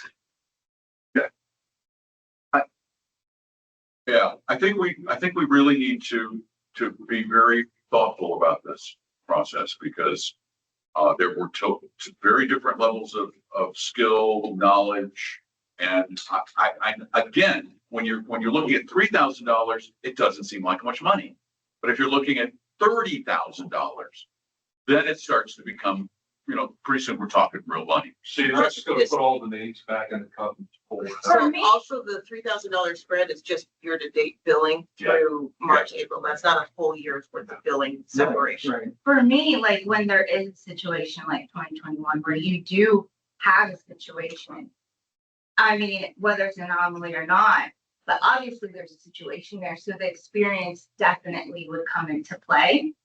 And your results, you know, from based on what they're saying, could be improved to where you would reap that benefit. Even in such things as like the dam runners, like if we had some of these issues addressed, you know, that's actually gonna help our finances.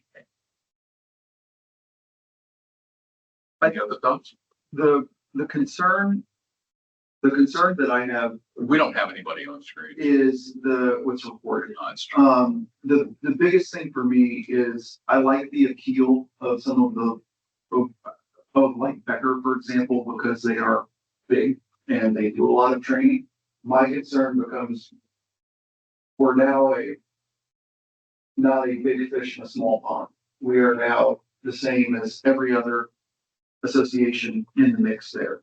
And I think my concern is that there are nuanced things. I mean, we joke about the charcoal grill situation or things like mulch.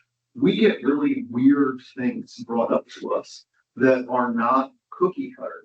And my concern is that if we're a larger, more machine of a law firm, are they just going to give us another cookie cutter response versus someone that is able to look at this in an eye and say, you know, this is the way we would look at it or what, because they might not have come across this before. So they're having to think about it the first time. There's an advantage to that. But then you have to be weird of like, one example given from a smaller firm, if they're reading residents' comments on social media, is that gonna impact their opinions to us?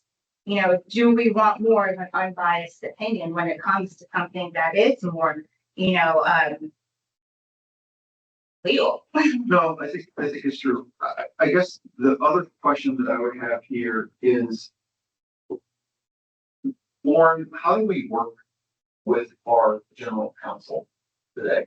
Like not as working general counsel as in person, but like, what's the relationship between when management needs something and then you do it? Because bluntly speaking, you do a lot of the initial proofreading of what many associations probably are using in a law firm, or you're kind of our first check there, which is, thank you. But we're kind of getting that benefit.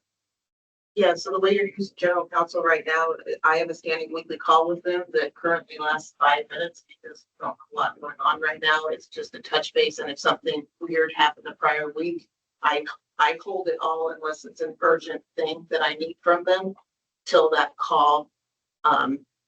We go through the list of things that are pending, if there are any. It's beneficial currently because they're also the CROA one, so the CROA matters are addressed in the same call and the bills split between the two of you. Currently your contracts are mostly, and MOUs are mostly initially drafted here and then sent to council for review, modification and sign off, and then they come to the board. If the board has any legal questions when it comes to reviewing governing docs, we try to answer the questions as much as possible. But if you ask for council's opinion, then that gets pushed to council. If there's an urgency to it, that's noted in the email. So my question the reason for me asking the question that I did is because I'm not a lawyer. I don't know any of this stuff. When I onboard someone in my day job, there's a big onboarding process. I need to learn a lot about them and understand like the intricacies with it. Pretty much all of them said there really isn't an onboarding process. They said, "Oh, read your governing documents and here we go."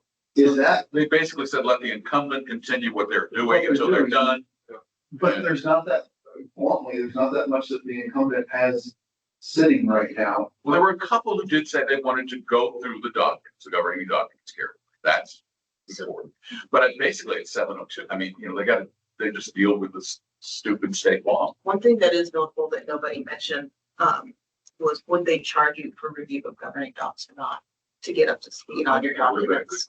Well, because I think some will and some won't. Yeah, that's a good question because I think to me is. Some said they already were reviewing stuff. Yeah, I mean, I know that which ones I, based on their answers, would bill you and which ones wouldn't.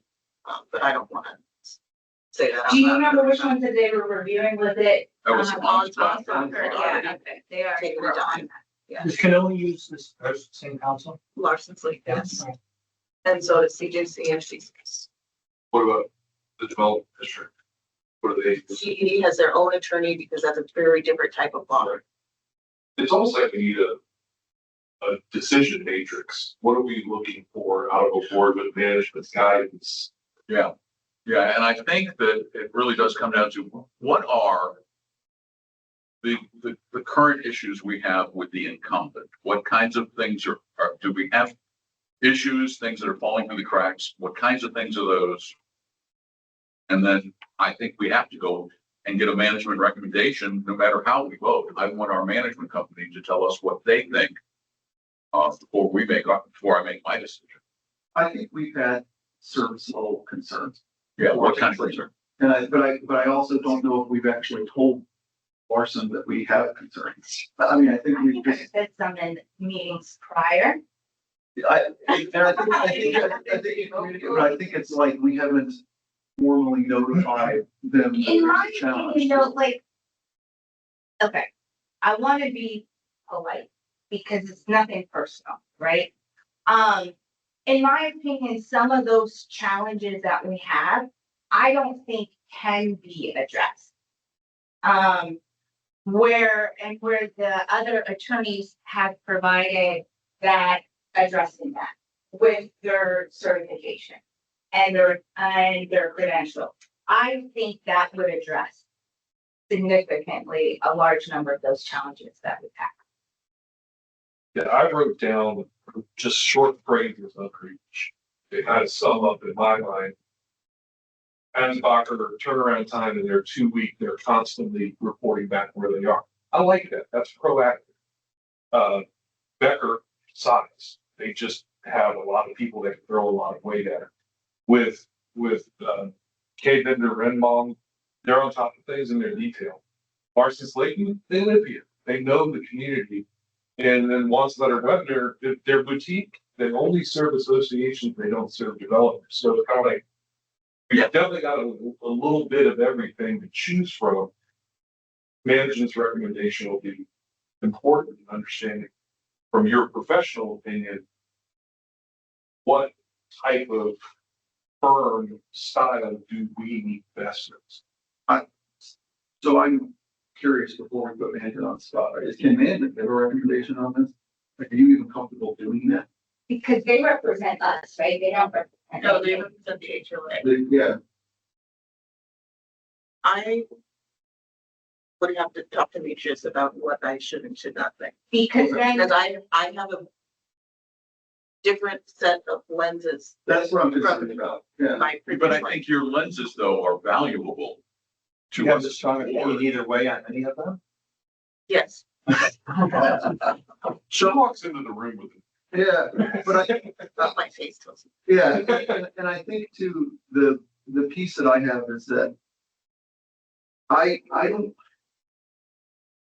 because we can use anyone in any way, like, I don't know the downside of going with a smaller organization that then would need to outsource something or tell us when they can't do something and move it out. To me, then I go, there's a cost there because now we're going to pay someone else on that. It's a management pay. I'm trying to figure that out on another side because it's someone else that you have to talk to, or does that not matter? I'll say your RFP was for general counsel services. It wasn't for all encompassing services from a firm.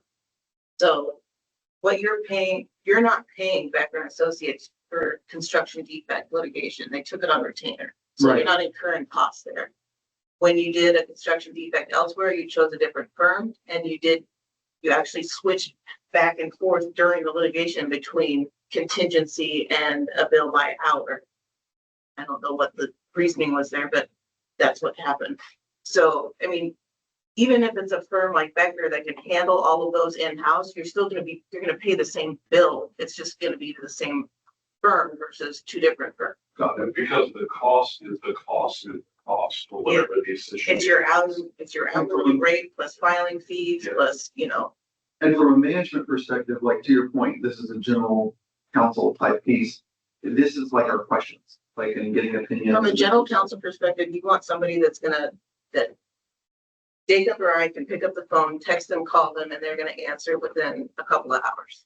Yeah, that's what I want to get to is because I'm not using them. Normally, you're not using them. None of you are using the law firm. We should never be contacting the law firm unlike previous. That's their job. And that's why I want their input. We are, of course, tasked with making the decision. But I want to know from what they've heard and from what they know and from what their experience is, who they think they can best work with. I think that's just that's the only way to be responsible as a board because we don't deal with them. Is that fair? Sure. So check with Demetrius. Yes. And then give us that at the meeting before we vote. Does that work, guys? Yeah. All right. Let's move on to the future consent agenda, which is just two things. Isn't that right? Or is it three? Oh, three. Yeah, no, it's two. Yeah, so that's just a discussion thing. So we have a motion for landscape maintenance services for Island Village, 26, 27, 28, 29. We don't know how much out of the operating fund, right? Correct. So we will know how much, and that'll be on the consent. Is that okay to be on the consent? Basically, we're gonna have to do it. Yeah. And motion to approve 2025 audit draft, that'll be on there. Is everybody gonna be okay with that? Yeah. All right, so we've done the consent. Now our first discussion item is. One last thing. Yes. Is there anything for management about item B, future consent, anything we should be aware of for the 2025? It was a remarkably clean audit, and I'm throwing credit to Ray here because it was the first year that he had full control of the books. So there was really very minimal commentary. Nicely done, Ray. Good work. It was unremarkable.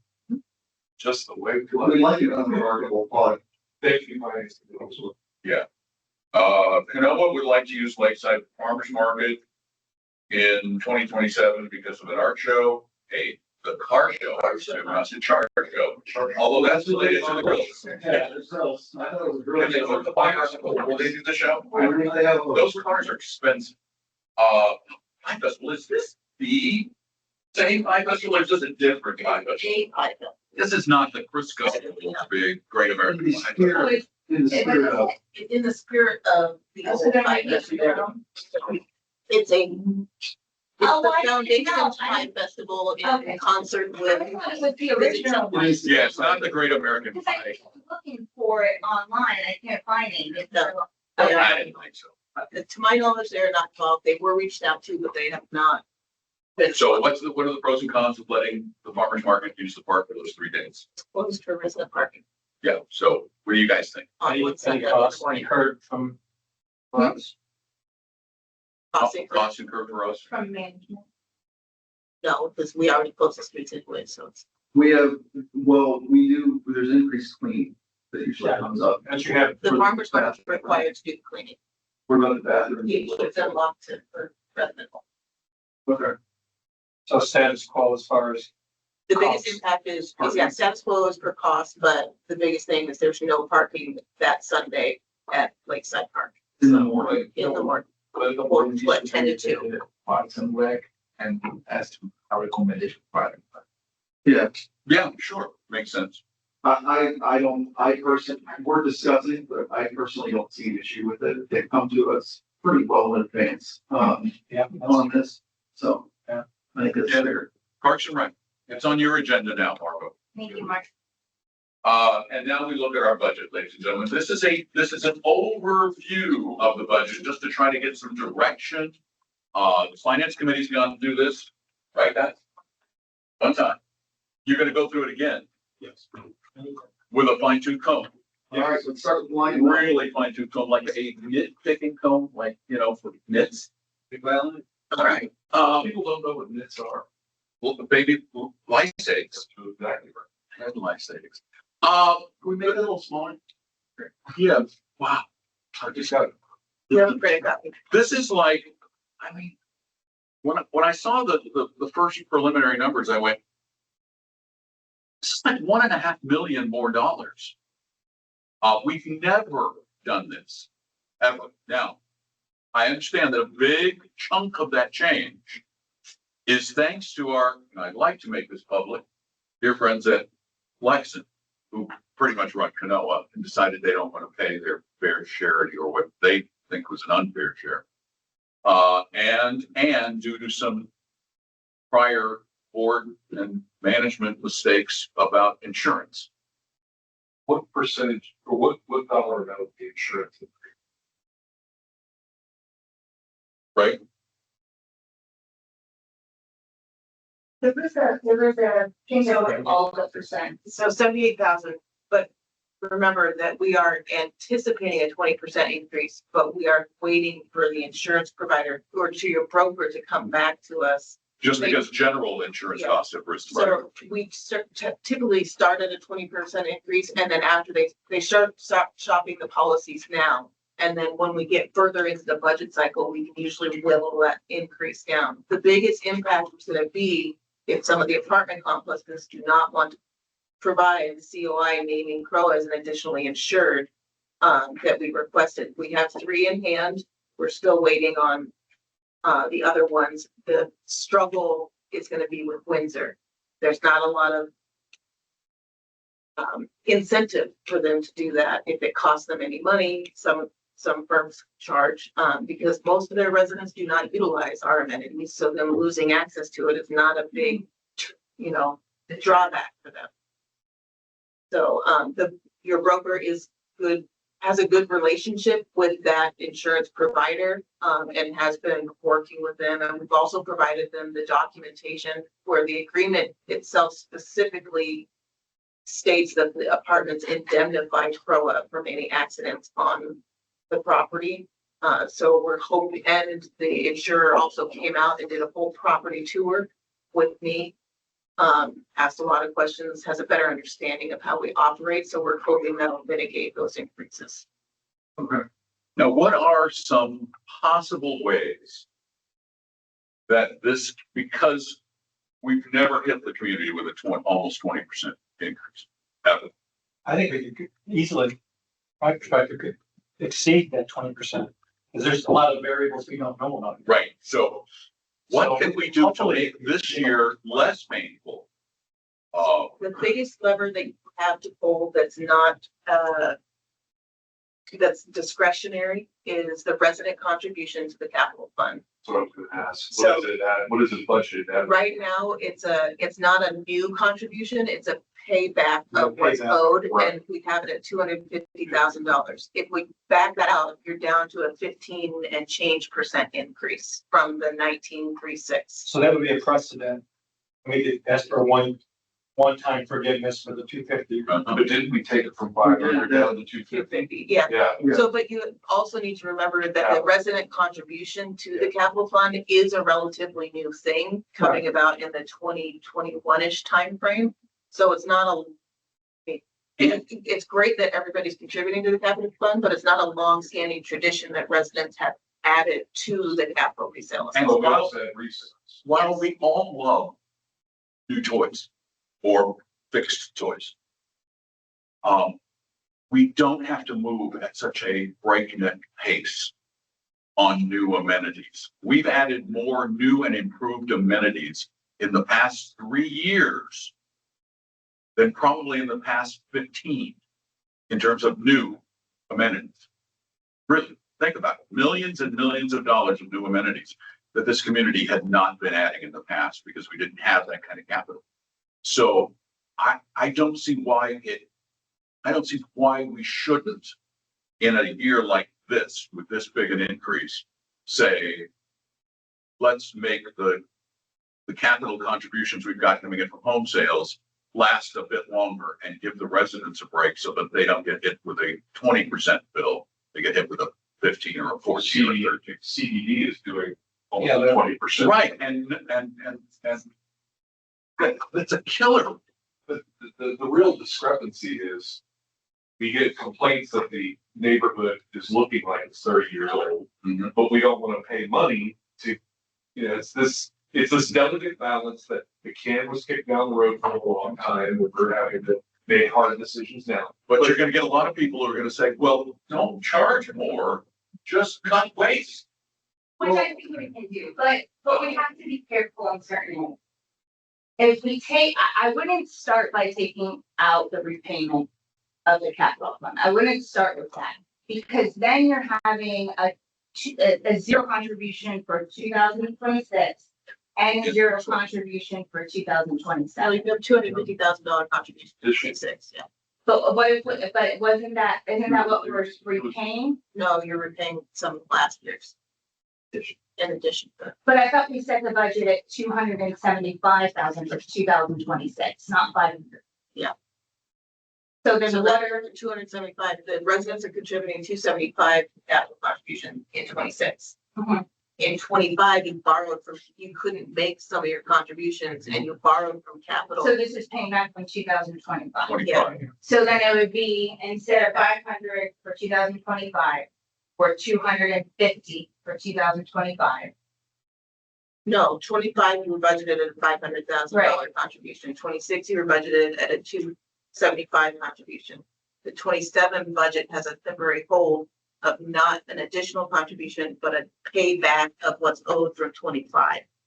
So you're already working to pay that down right now, because Astoria paid up, so a lot of that went into capital and bought some of that down.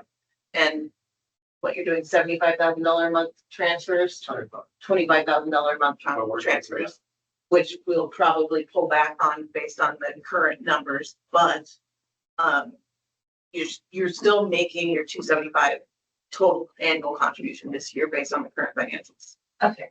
Because my concern is like, it's one thing like when we talk about new med, right? But also like management has mentioned, a maintenance check. And so it's like, I know that conversation will come up next year, similar to the trucks, right? And it's like, we have to make sure that this year that we're budgeting for it. So that $250,000 payback, I wouldn't want to just throw off the table, right off the bat, when there could be other areas that we could make cuts on. And then maybe, and then we see where we get. I know there's certain things where we can't. Like, there's absolutely certain things where we can't make cuts because it is what it is. Lauren, you've mentioned before, like needs versus wants, which I think is very important. A lot of the special events are wants, that's not needed. So I think we should probably start there. I don't want to get into like saying, which event is should have, which shouldn't. But I think like if we just look at the overall budget and then we let the committee then decide whether or not, they want to have 4 major events in 60 days from, Halloween to Christmas, when there's a lot of other town events going on, if like that's something that's needed still, then maybe they just scale it back within budget. And, maybe next year we don't add a new event like the glow party because, we do have such budget constraints. So I would suggest we look at those wants first in order to make cuts. And then, we just keep going from there to see like where we need to go, because I don't want to get in a situation next year where it's like, I'm not going to be on the board, but someone else will be, and they're like, we need this maintenance check. It's like, well, you don't have enough money on it. So we're talking about $142 a month in HOAs if we take this proposed number. What? $142 per month per home. Is what it would cost on a household if we take the proposed. Yeah. 2027. The 1706. Yeah. 1706. So Divide that by 12. divided by 12, $142 a month. Well, I just talked to somebody this week that their HOA dues in a community not too far away from here for $1,000. Well, I mean, I'm sure some artists in park, when they add up the artist in park clubhouse, they add up the condo. Is roughly the same. But when they add it all together, like we have to. When you add take CROA to artisan. Yeah, then those I residents. said 1,000. Yeah, But it 1,000. starts. That sounds like a condo. It wasn't. I know, but that sounds like It a was a condo. golf. So, Oh, yeah. I feel like for some residents though, like we have to be sympathetic to like where they all live, and some do live in condos. So this is on top of their condo fee.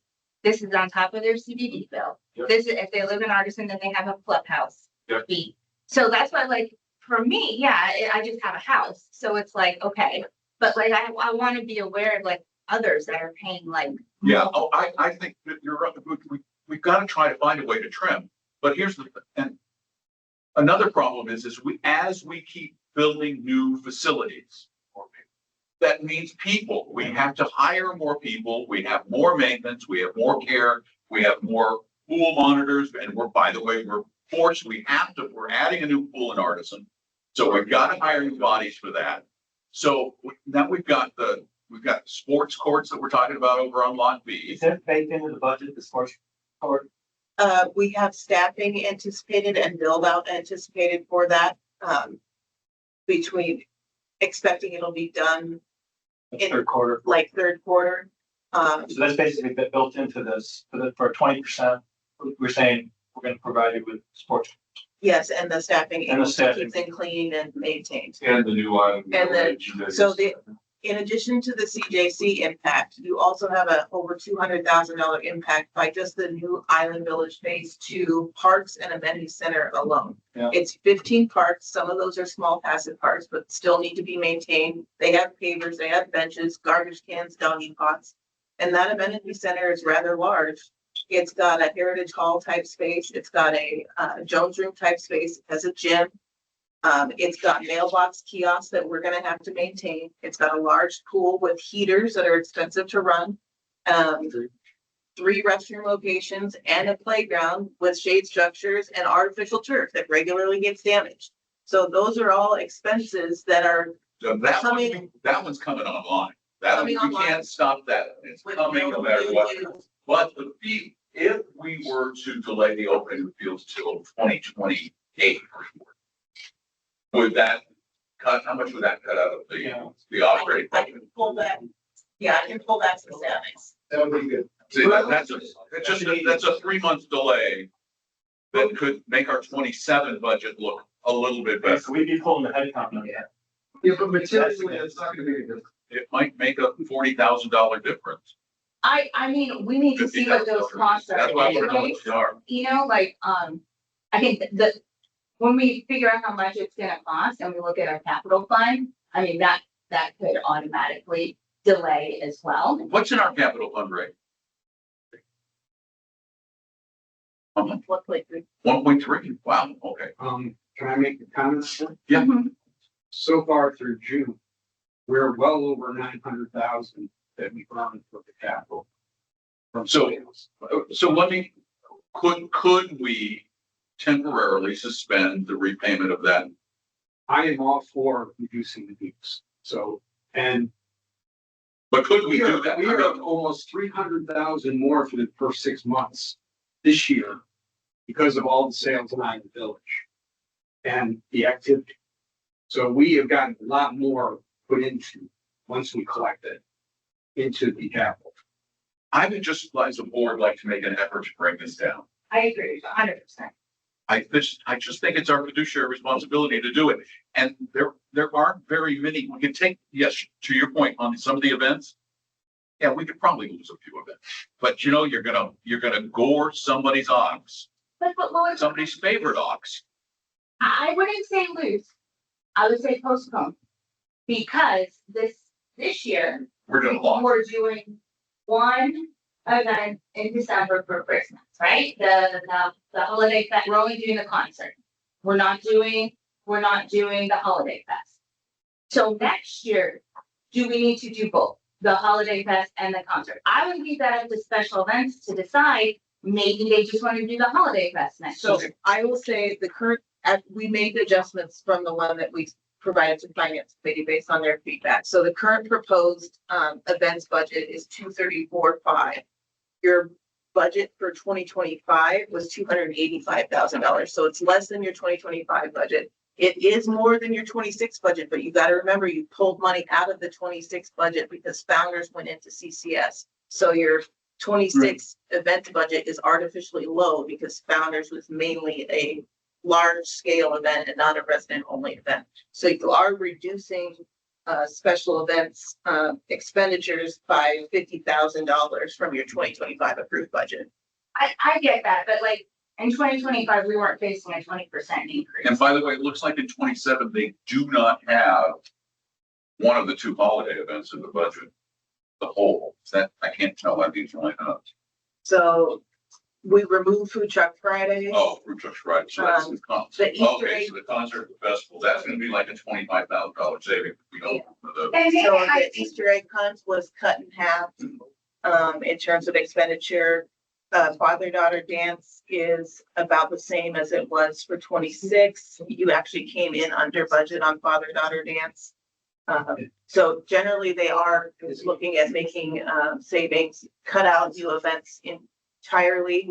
And money was transferred from some larger events into, the pop-up events because we're finding those are more popular, like the scavenger hunt and those small engagement pieces. They're getting a lot more positive feedback than the large scale events.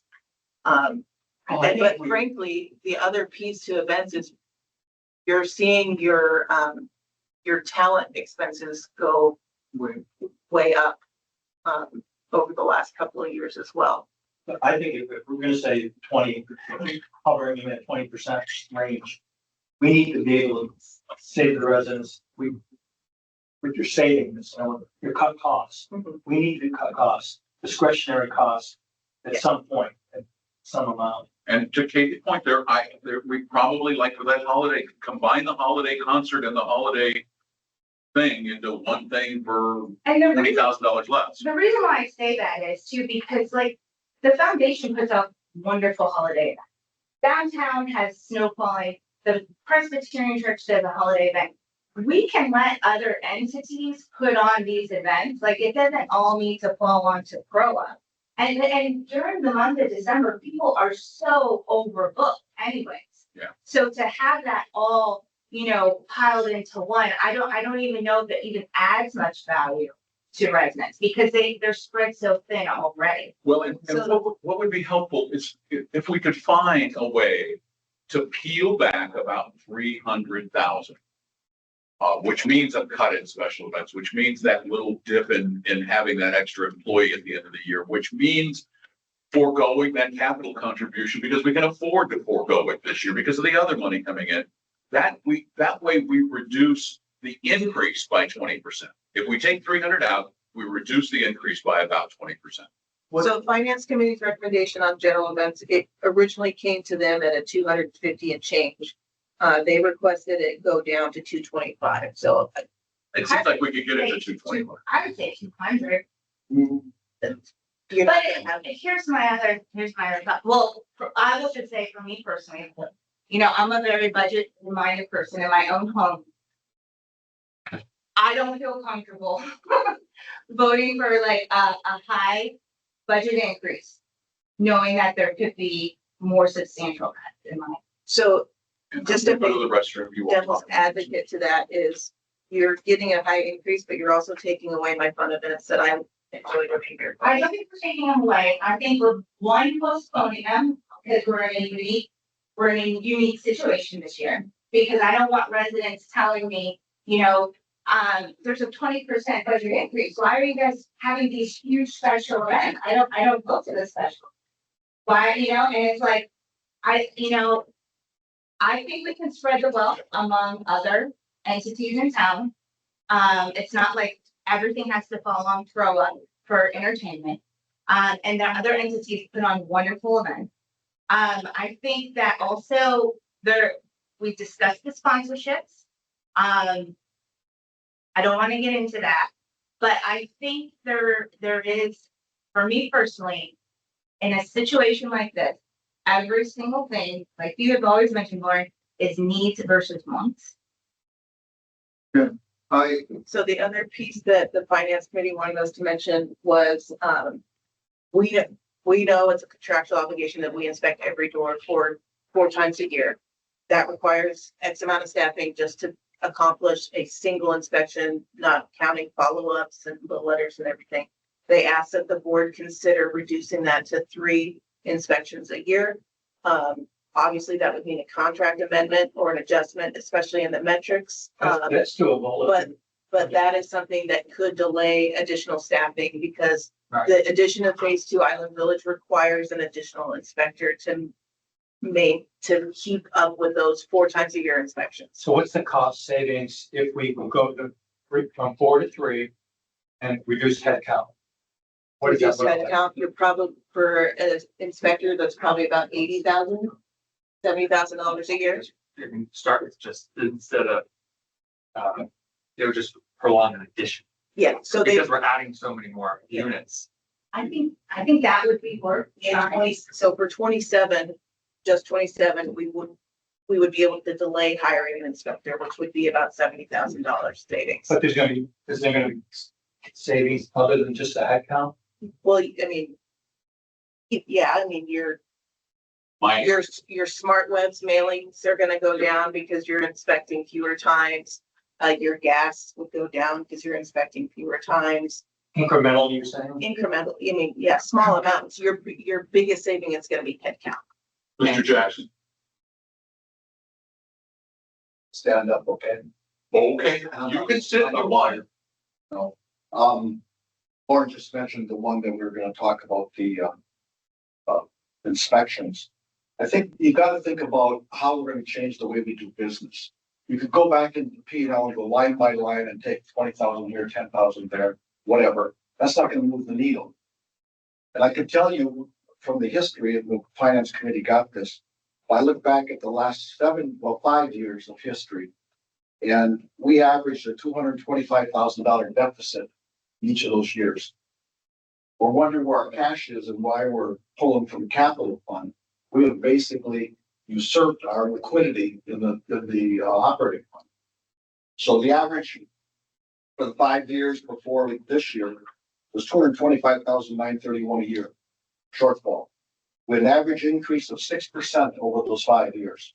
Assessment increase of 6%. We needed another 4.5%. So we needed a 10.5% increase during that time. The increases were 0.5%, 8.89, 9.28, 3.56, and 7.75. That's your numbers.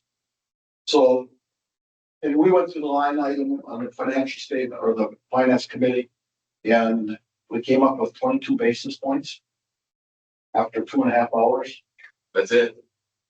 Yeah, I mean, you can't squeeze it anymore. And if we squeeze it down, and Lauren said this and Jacob in the overview, we've been setting these artificial targets and then driving the organization towards those, and then the board's not achieving them. What's the recommendation of the committee? What you've got? Oh man, so the board, I think we've got to explore the inspections. That's one thing where we can change the way we do business. It seems to be a immaterial effect of just 1 month different on a quarterly basis. That's probably the primary thing we can do. Jim said he's in favor of lowering the fees, and I was in favor of increasing them again and set this up as a reset year. Because we've got 800 basis points is in this transfer of the CROA, 800 basis points. So for the 20, we can mark it that we're at a 13 or a 12 or whatever it is, okay?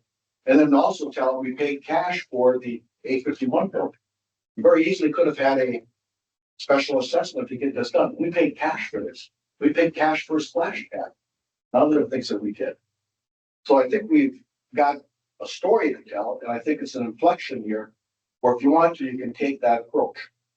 What about postponing the sports courts?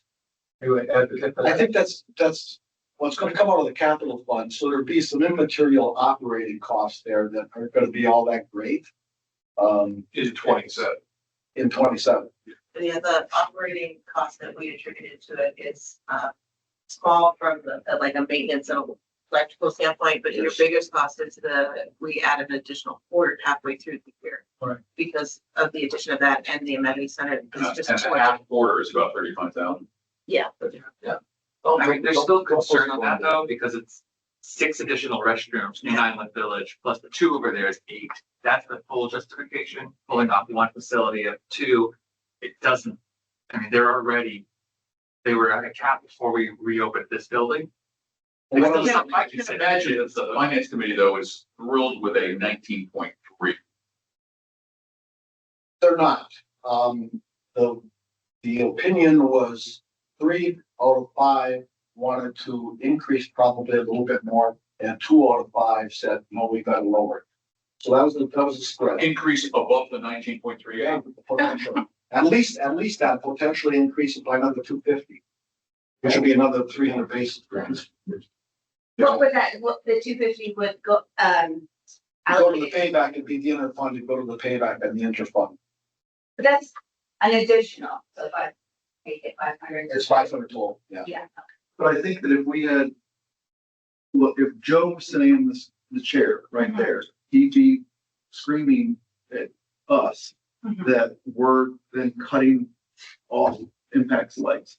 And that's why I would want that to be like a lot. Okay, well, wait, let's go back to that for a moment. Cutting off MPAC's legs. Why MPAC is not its own board? No, I understand. I would reject that argument out of hand. That is a spurious argument.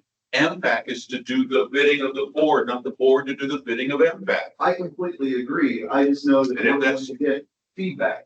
Well, I would love to get that. I heard though from the committee that they understand if they have to wait to build reports because of fund, they understand that. There's no argument there. Okay, I don't want to be accused of No, they deprive the community of something, but they somehow deserve. We have really gone out of our way to make sure that. When the master fund planning, and we already see the budget, we have the budget for that. We have everything set, almost all of the sports good for the kids. But Okay, I gotta tell you, I am, Marco, I love your pieces, but I am so sick of the argument that sports is good for the kids. And if you're anti-sports or you want to delay sports, you somehow hate kids. Arts are good for the kids. Are we spending any money on arts projects? Any? Zero. $0 have been spent by this board on facilities for performing arts or fine arts. Zero. How much money do we spend on sports? 100%, I agree. The problem is if we're exclusive to this, we're not proven as moving forward. We can just look for the next thing and do arts for the kids, do arts for the community. I agree with you, but once we are postponing or canceling, something that is already proven, and people expecting that, I don't think it's a good idea. Well, I think the main thing is we need to know how much it would cost. And I think everyone's on board and understands the financial situation of the association, and we're not gonna build something we can't afford. So like, I think we're kind of putting the cart before the horse since we don't know the price. It's not that we can't afford it. We can afford it. We have the money. We have the money. But it's the effect of those facilities on not the capital budget anymore. It's the operating budget. That's all. And to hear from a responsible member of the finance committee that there is a majority of the finance committee that thinks this increase should not be 19.36, but 22 almost. But it's not concerned. It's not one degree. Because we're talking about increasing the value of the amenities, increasing the resident experience. And if we just keep looking at costs, that's what got us where we are today. So we have to figure out. But again, getting people in your face, to your point, a 22% increase is going to have a sizable percentage of the community in our face. Have you bought anything, Lee? I would have Everybody. Oh, no, I agree, but it's not up 22. Yeah. I think it's important for the board to keep in mind a couple of things. One is we've artificially backed into the low percentage increase, and that's gotten us into a very bad situation. So we need to right size that this year. Two is service level expectations of the community, not only in maintenance of the amenities and operation of the facilities, but that also includes the events and the parks and rec stuff and all of the, I'll say those are the discretionary spending areas, but still they're an expectation of a lot of the community. And then third is, trying to thought of the third one, but the other piece is, the new stuff that we're building online, great, but they cost a lot to maintain and operate moving forward. You're both an aging and growing community, so you've got to find that balance between what it costs to do these things and what your service level expectation is. Yeah, I think too, look, I'm not the oldest resident here on this, but I can remember when I bought into this community, There was no public gym. There was not as many, there actually was one heated pool. That was it. And we didn't have any of the, and I'm not even talking about the new stuff like splash pad or the dog park or the sports fields, all that stuff. These are big time amenities that we now have that, quite frankly, I probably haven't paid for as a resident. Like, as far as increase in expectations from buy into. My concern is I am more on the side of there's a lot of arguments to be made from Mike's point that this is our right sizing year and it's painful. And I don't want to dismiss that at all. I get that it's painful for people, especially when we know there are other boards doing the same thing that we're sitting at. However, it's a harder, if let's say that we want to not do a significant increase this year, we want to do it in 28 instead. Well, then I kind of can't make the argument anymore that, well, it's because we don't have the CROA contribution. Or, we're waiting at, some of those arguments go out the window. Then we do need to make a hard look at some of the other pieces that we have on the sheet. So I'm actually honestly surprised that it is only this percentage. I was expecting closer to a 30% increase this year because in every single meeting we've sat in, every single thing has been more expensive, at least by half, if not double the anticipated cost. And I'm just doing The landscape thing worked out. It's but I'm sitting here and I'm kind of going, everything is this building. If we had we've been lucky with some of the stuff that we had. We had good cost saving measures that came in from management on different pieces, but everything is 50 to 100% more expensive.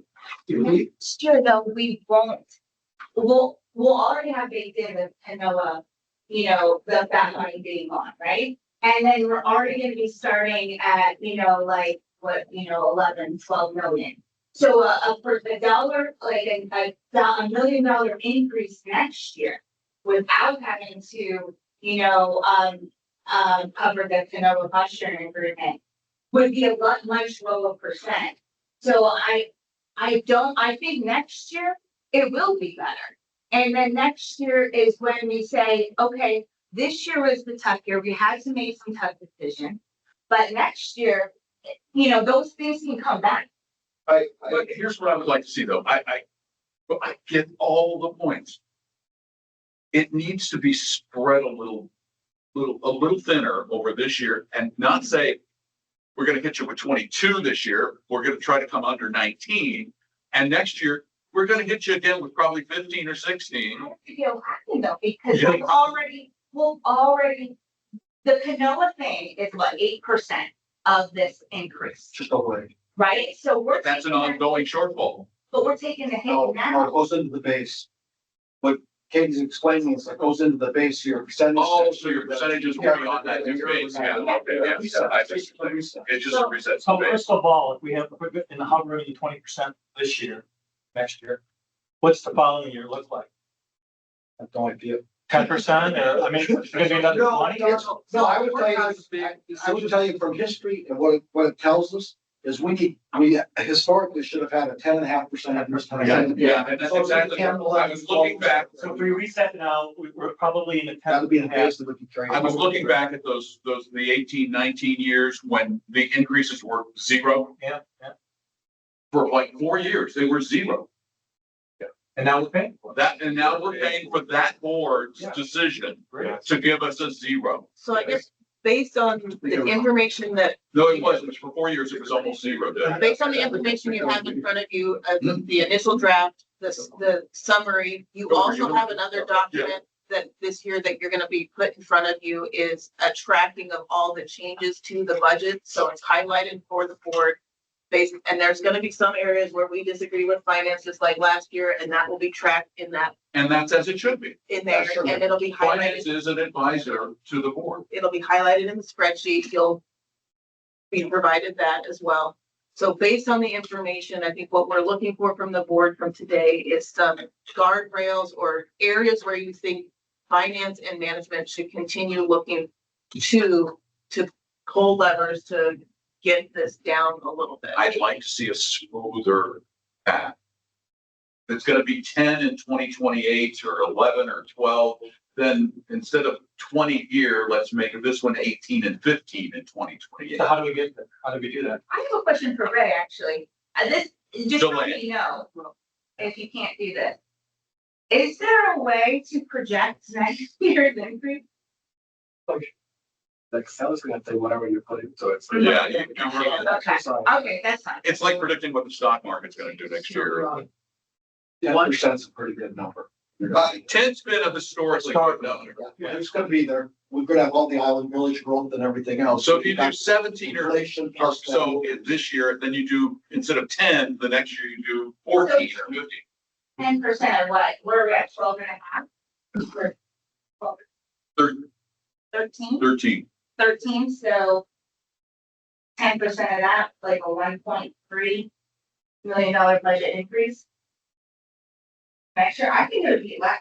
But I'm The not. biggest lever is, is your long-term lookout on the capital contribution. If you reduce that to 0 this year, you're going to gain a lot of base points. However, that's a number that if you ever want to make that contribution again, you're going to add those same base points right back on the budget in that following year or the year after. And it's going to be hard if you remove it, but it is something, the only advantage to not keeping it would be you to phase step, to lower it down, but then you are admitting that if you're putting it next year, you're automatically adding those points right back on to an increase. And to piggyback on that one, and this was discussed at the finance committee as well, is your current replacement allocation is based on the existing amenities at the time of the study, which was last year. Yeah. You're gonna have 15 new parks and a new amenity center coming on board that are not being funded right now, so we need to do a new reserve fund next year. So that's gonna be a big step up next year in reserve contribution, so you gotta keep that in the back of your head as well. The reserve study, you're doing a reserve study in 2027? Yes. Is that cost in there? It's in the reserve study. Oh, But the numbers of the reserve study. All right, we are gonna get some huge rain. yeah. Let me make a comment. To let you know what's gonna probably happen then. If you try to pull this back, that's fine. But we've got an ongoing problem with liquidity and cap within the operating. Okay, and if you budget for a break even, which we're going to, there's no way to rebuild that. It's not gonna happen. To rebuild the operator. Right. Right now, the interfund, it's about $600 some thousand. $615,000. The operating fund owes the capital. Okay, we're going to have to forgive that, do something with it, because especially if you want to pull the 250 back, that was only going to repay 250. Yeah. If you pull that 250 back, then we're sitting with a $600,000 liability in the operating fund to the capital fund. I basically would have to transfer capital to the operating fund and put a liquidity. Right now, what Ray's doing is moving the money around. Maybe what we need to do. Just throwing out another idea here. Maybe what we need to do is bite the bullet and tell a good story. We have great communications people now, right? We as an organization need to tell a great story. And this is similar to a business that's had an operating problem. Okay, they've had a catastrophe, a one-time event, something that occurred, a reorganization, and they're going to reset. And they're coming out and telling, look, I'm going to normalize my earnings. I'm going to take this one item out. Here's what it looks like going forward, and here's how we're going to change things. So that's the positioning that you've got to have here. For me personally, part of that story is accountability on my part. And again, it's gonna come down to wants versus needs. And if we're telling the story of the whatever percent increase as this being like a tough year, then we need to show that, we've made some cuts. Special events, for instance, you might notice this is why. Okay, let me just tell you the reality of it. This is when we say, let's cut waste or let's cut, the entire special events budget for 2027 is $230,000. Just if we got rid of every special event, it's hardly going to dent it. Right. Well, 230,000 would be, that's 8%. Right? No, Well, the Canoa lost of 8% of the 19%. That would be 8% of the 19%.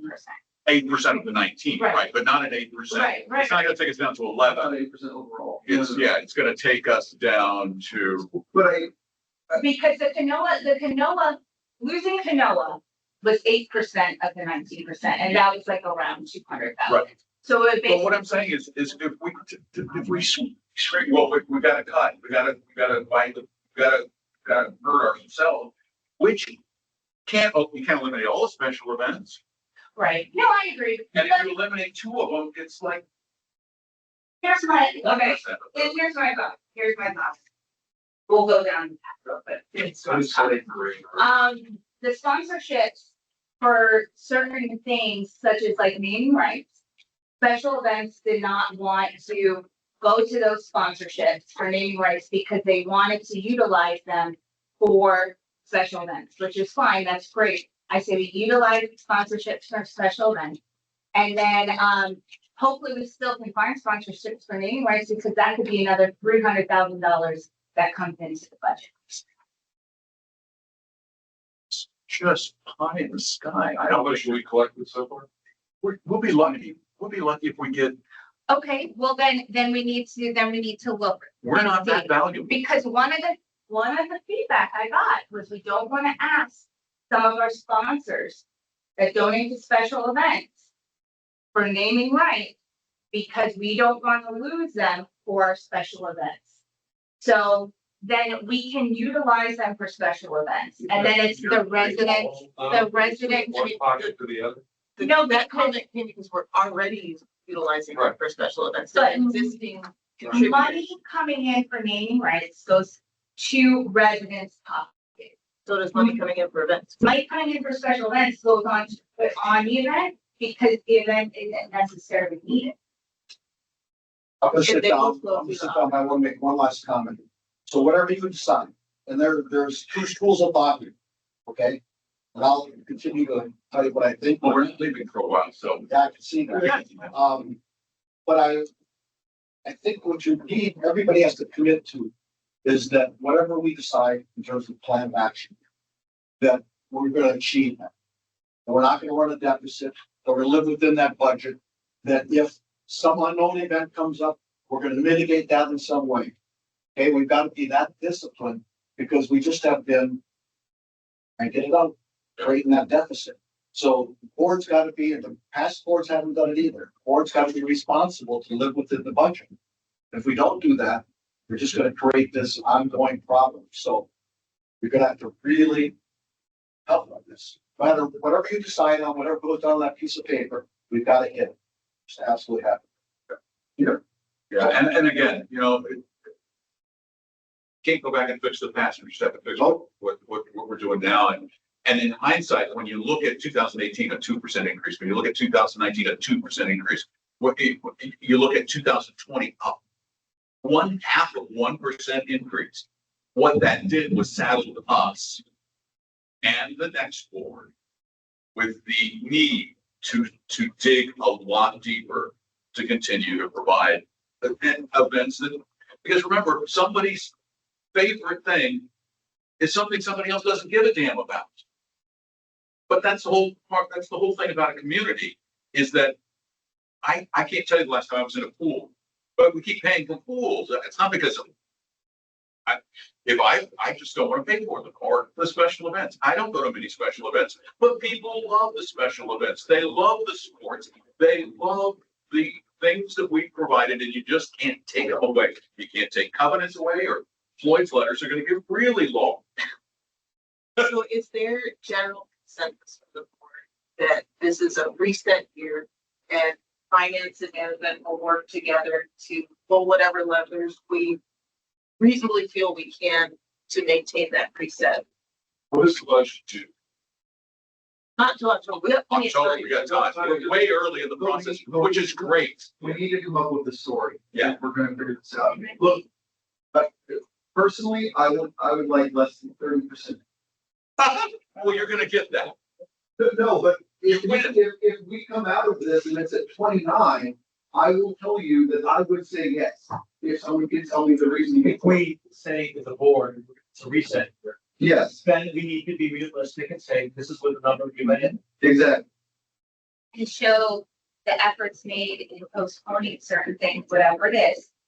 And that is fine. Or just be honest with us. Look, when we saw Island Village come online, there was a spike in ARC that we were not expecting at all. Because there was so much more work that needed to go into that we just were not anticipating. We were like, oh, it's all new homes. Who's gonna want to do new things to their brand new house? Everyone did. And there was more staff time in that. We're gonna need to rely more on consultative bodies. We're gonna probably see that again. And I think we'll see our legal fees go up. we need to anticipate some of those things, but I'm in favor of a reset year, and I think we have a good story to tell. I think we can tell that story. And I think that, yeah, I'm gonna get screamed at in public about it, but I'm okay with that. Eric, one other thing relative to the reset year.